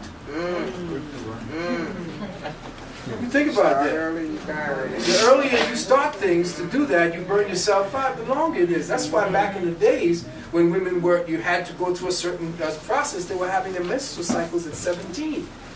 16, 17, and 18. Now I had to deal with children 9 years of age. And they were talking about normal. I'm saying, are you out of your mind? That's a form of that's generational deterioration in the genes. So the more women do stressful things, the more it shows up in your gamete, because essentially it's in the woman's mitochondria that everything is factored in. So if you warp her body, it's going to show in the children. And every time a woman is stressed, she has given herself over to the danger of creating inferior children, mentally inferior children. You see? Because if the woman is not eating properly, if she's overstressed and she has too many testosterone kinds and androsterone kinds of chemicals in the system, what happens? She begins to transfer that to the child. The child begins to have less. And the thing is, women having sex while they're pregnant, that's in my book too. Having sex while you're pregnant, that's insane. Even the dogs don't do it. We find ways around it. Why? Because the pregnancy, which is supposed to be cleansing you, and during the cleansing, what happens? The vagina gets engorged with all kind of blood. So when you get an engorged vagina, the clitoris gets right, and all of a sudden it starts getting a little tingly. You start getting a little hot under the collar, and you think, oh, it's all right. I'm all right. Come on, come get it. No, that will pass. You know, if you take a cold shower, drink some lemon, pure raw lemon water, juice. The reason for that is it's artificial. It's not natural. Because if you follow through with that feeling, you're going to damage yourself.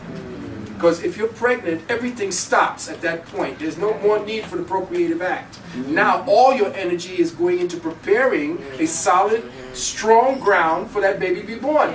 Once you start sexing with that baby inside of you, you are changing the chemistries in your body, which is going to affect, through the umbilical, the baby. And you're creating whores and sex-crazed people inside your womb. And people say, well, that's impossible. No! What do you think in my book I speak about women who have discharges all the time? Especially certain type of discharge. There's a certain type of discharge certain women get. And only because their mothers had sex during their time they were pregnant. And that's what these are some of the things that are in the book that I had to read over the 35 years doing this. And if you're having sex while you're happy, even a dog, you try to mount a female dog while she's pregnant. She'll take your throat. Because she knows, every animal knows that. If the animal knows it, what must that make us if we're going to just bypass that sin? Exactly. Crazy. But we have to learn that. And this is why, essentially, as far as men, you have more than one wife.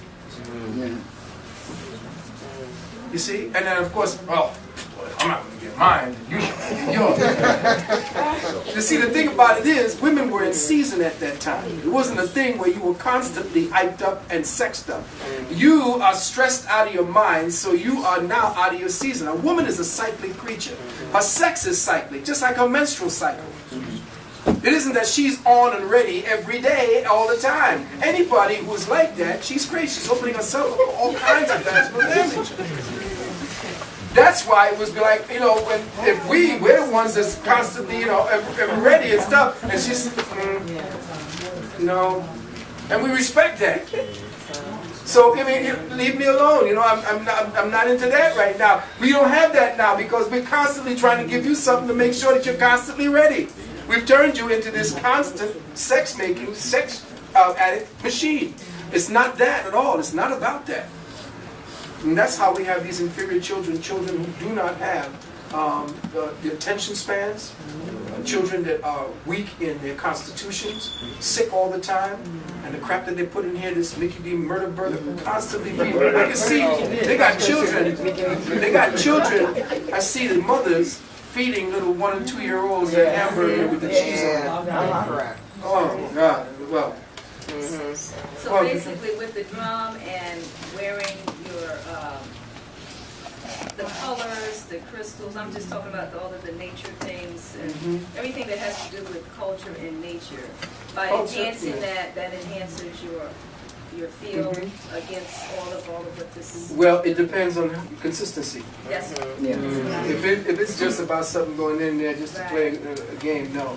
Of course, there are ways for you to cover your head with different colors at certain times of the day. Think of the rainbow and follow the rainbow, and you'll be always right, you're always correct.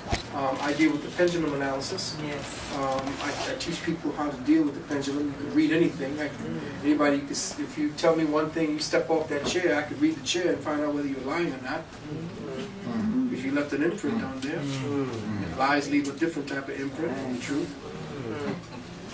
Is that like the work of Tom Lethbridge? Excuse me? Is that like the work of the guy named Tom Lethbridge? No. No, it's a No, little I different. started this about 30 years ago. This was the person that I was working, that I worked with, this Queen of Four, and we worked with this guy, what was his name? They locked him up. He was healing people from inside the jail. I forgot his name. But no, his pendulum is what we use. It's designed. It's the easiest one to do the analysis with.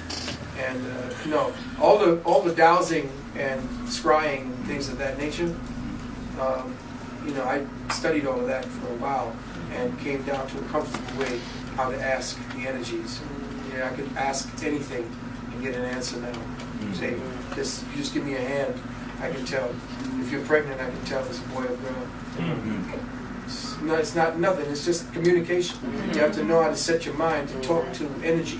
You're not talking to a person. You're talking to energy. So you have to become energy and talk like energy would talk. And the only thing is yes or no. You don't ask a question for an elaborate answer. Yes or no. So you have to learn how to frame these impeccable questions. That's the secret when you deal with our university. Learn how to frame the impeccable question, because the universe is an impeccable answer. So if you're going to ask a question, make sure you got the question that you want answered, and make sure that you're framing it constitutionally in your mind, consciously, so that the universe will answer you in kind. So the impeccable question is all we are. We are the matrix for the impeccable question. Once we have learned to ask the impeccable questions, then the impeccable answers will always come back to us. We have to be open for it. Right. Thank you. Yes. Yeah, my name is Alan. And, 5 more minutes. I wanted to know, are you familiar with, now they say that they track everything that we purchase, not by just our card, but sometimes they put the little, like it could be the period on the ingredients. Yeah. You know? RFID trips. Right. And then my second question is, when will you be, are you planning on coming out to the place? If invited, yeah, because I cost, and I'm not going to be ashamed about it anymore, because I don't make anything back on any of our materials. And if I try to do that, then I lose. If I try selling my own materials, sometimes I like to sell it. Somebody ask me if then I call one of the brothers to ship it out for me. But if I was to try to stock and tape and all of that, then I lose. The universe has it that I'm supposed to put the information out there. In other words, I can't profit from being a prophet.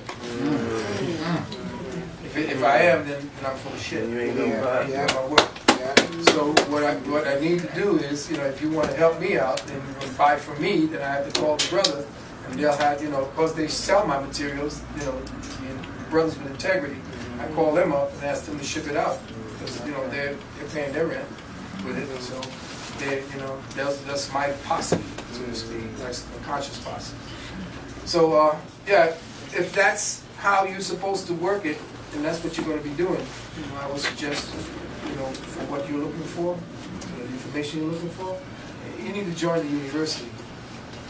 You need to join our university along with the metaphysics that you're going to be getting here, because it's unique. That's all I can say. Very unique. How do you go about joining? This number reaches us for our consultation, for the books, as well as for the university. What's that number? Area code 386-456-9279. And tomorrow I have Dr. Nalani's book also. And it's $15. It's an exceptional book. Beautiful. 7 Steps to Healing. And the number is 386-456-9279. And that's the number that reaches right to the university. You want to set up an appointment for a consultation, a cyber or a digital consultation. You know, if you want to get into deeper healing. Like I said, it starts at $495, and I'm going to put the price out, $495 up to $3,500, and in between. It goes from one consultation to 1 month, 2 months, and then 4 months. When you say that, are you talking about personal consultation for healing or learning of course? No, personal consultation for healing is one thing, and then the university is another thing for those who want to move forward. And so what's that cost or period of learning? It's a 3-month period. It's every other week.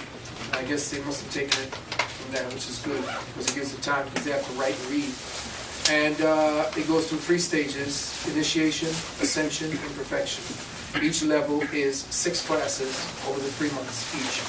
And what's that cost? It's $950 for the first 2 levels, 3 levels, for each class. And I believe it's $1250 when you start getting up into the higher levels. And what does that encompass? Is it just like... It's metapsychology, naturopathy, and meta-nature. Matter of fact, these Felicia and Dr. Alani are linguists. In fact, she teaches American Sign Language too. Talks to the deaf. His wife is also one of my students. Yes, students. Yes. With the sovereign documents, at what level do you float that whole harmless indemnity agreement that you're talking about? Every time you put something, every time you put a process in, you have to put it there, because you're telling them, I know how it works, and I can hold you accountable for what you do by putting that ratification in there, the whole harmless. To say, even though I know that you created a criminal act, I am not going to prosecute. Just make sure that you leave me alone. That's at every level, the state level, every the county level, every time you file a document. That's why all the documents that we filed previously, all the documents that you filed as Moors or as sovereigns, nothing. It does not have any force if you have not ratified it.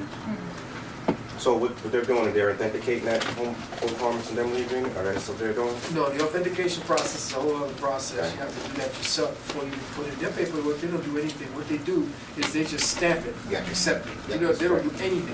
You have to do it all. And then you give it to them, they stamp it, they give you a certified true copy that you can hold. So what are they doing with the document, the indemnity agreement? What are they doing with it? That's another story. We're going to have to go into that another time. Again, sovereignty is being taught here. I don't want to get into that. Break that down. No dose. Want to donate? Oh yes, was it? Yes. Thank you. 499 more people. Yeah, 499 people. Just pass it around. If you have something, you can. Yes, brother. If a child has no documents, you keep them like that, or just specific things? You can just take a Bible and put the baby's documents information in that, call it a home birth. You want to register your child, and you put the child into the system, then that child gets a QSIP number, and you can use that in commerce. But if you want to go in and you have a legal, notified, legitimate nation with a nation number and everything like that, then you can register the child with that nation. It's a sovereign nation. You need to have documents yourself on it. Yeah. Because at some point they might try to take it from you and you can't prove yourself. So remember, the baptismal papers came before the birth certificate only came about like 1933. Right. Well, see, I made my own birth certificate. Well, yes, but put it in like a Bible or some type of spiritual doctrine, and then if you belong to society, you have your society notarize it and authenticate it. Again, the authentication process has to be done. You have to apostille it, which makes it an international document. Everything you do has to be under international law.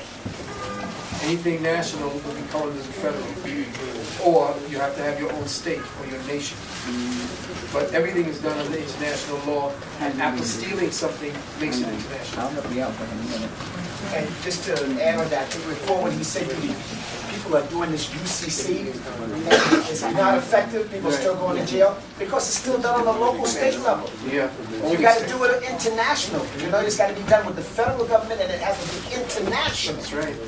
Yeah, so your trust or your bond has to belong to a nation. That's the problem. We don't have it. We don't have a nation. Make sure you get it every Monday. Come and check it out. Definitely Monday. People, please come and support everyone. At this point, I want to first and foremost give thanks to Brother Introvici and Queen for their kind invitation. I would like to invite you tomorrow at 2 p.m., doors open, to the National Black Theater, 3rd floor, for Obama and the New Old Order. Obama and the New Old Order. And I guarantee there will be a few tidbits in there that you didn't know about that will definitely not only fascinate but frighten and get you to thinking and hopefully get you to moving on the materials and doing things that's necessary for us, because over the next, oh Lord, the next 6 months, it's going to be hellfires in here. You're going to be seeing planes that might be going down, seriously going down, with people who are essentially part of the battle. Remember that there is an internal war in the government going on right now between factions in the military for control of the United States of America proper. And they are going, it's going to bleed over. War will bleed over into the population very soon. And with that, I want to say thank you, Hotep, to all for your attention.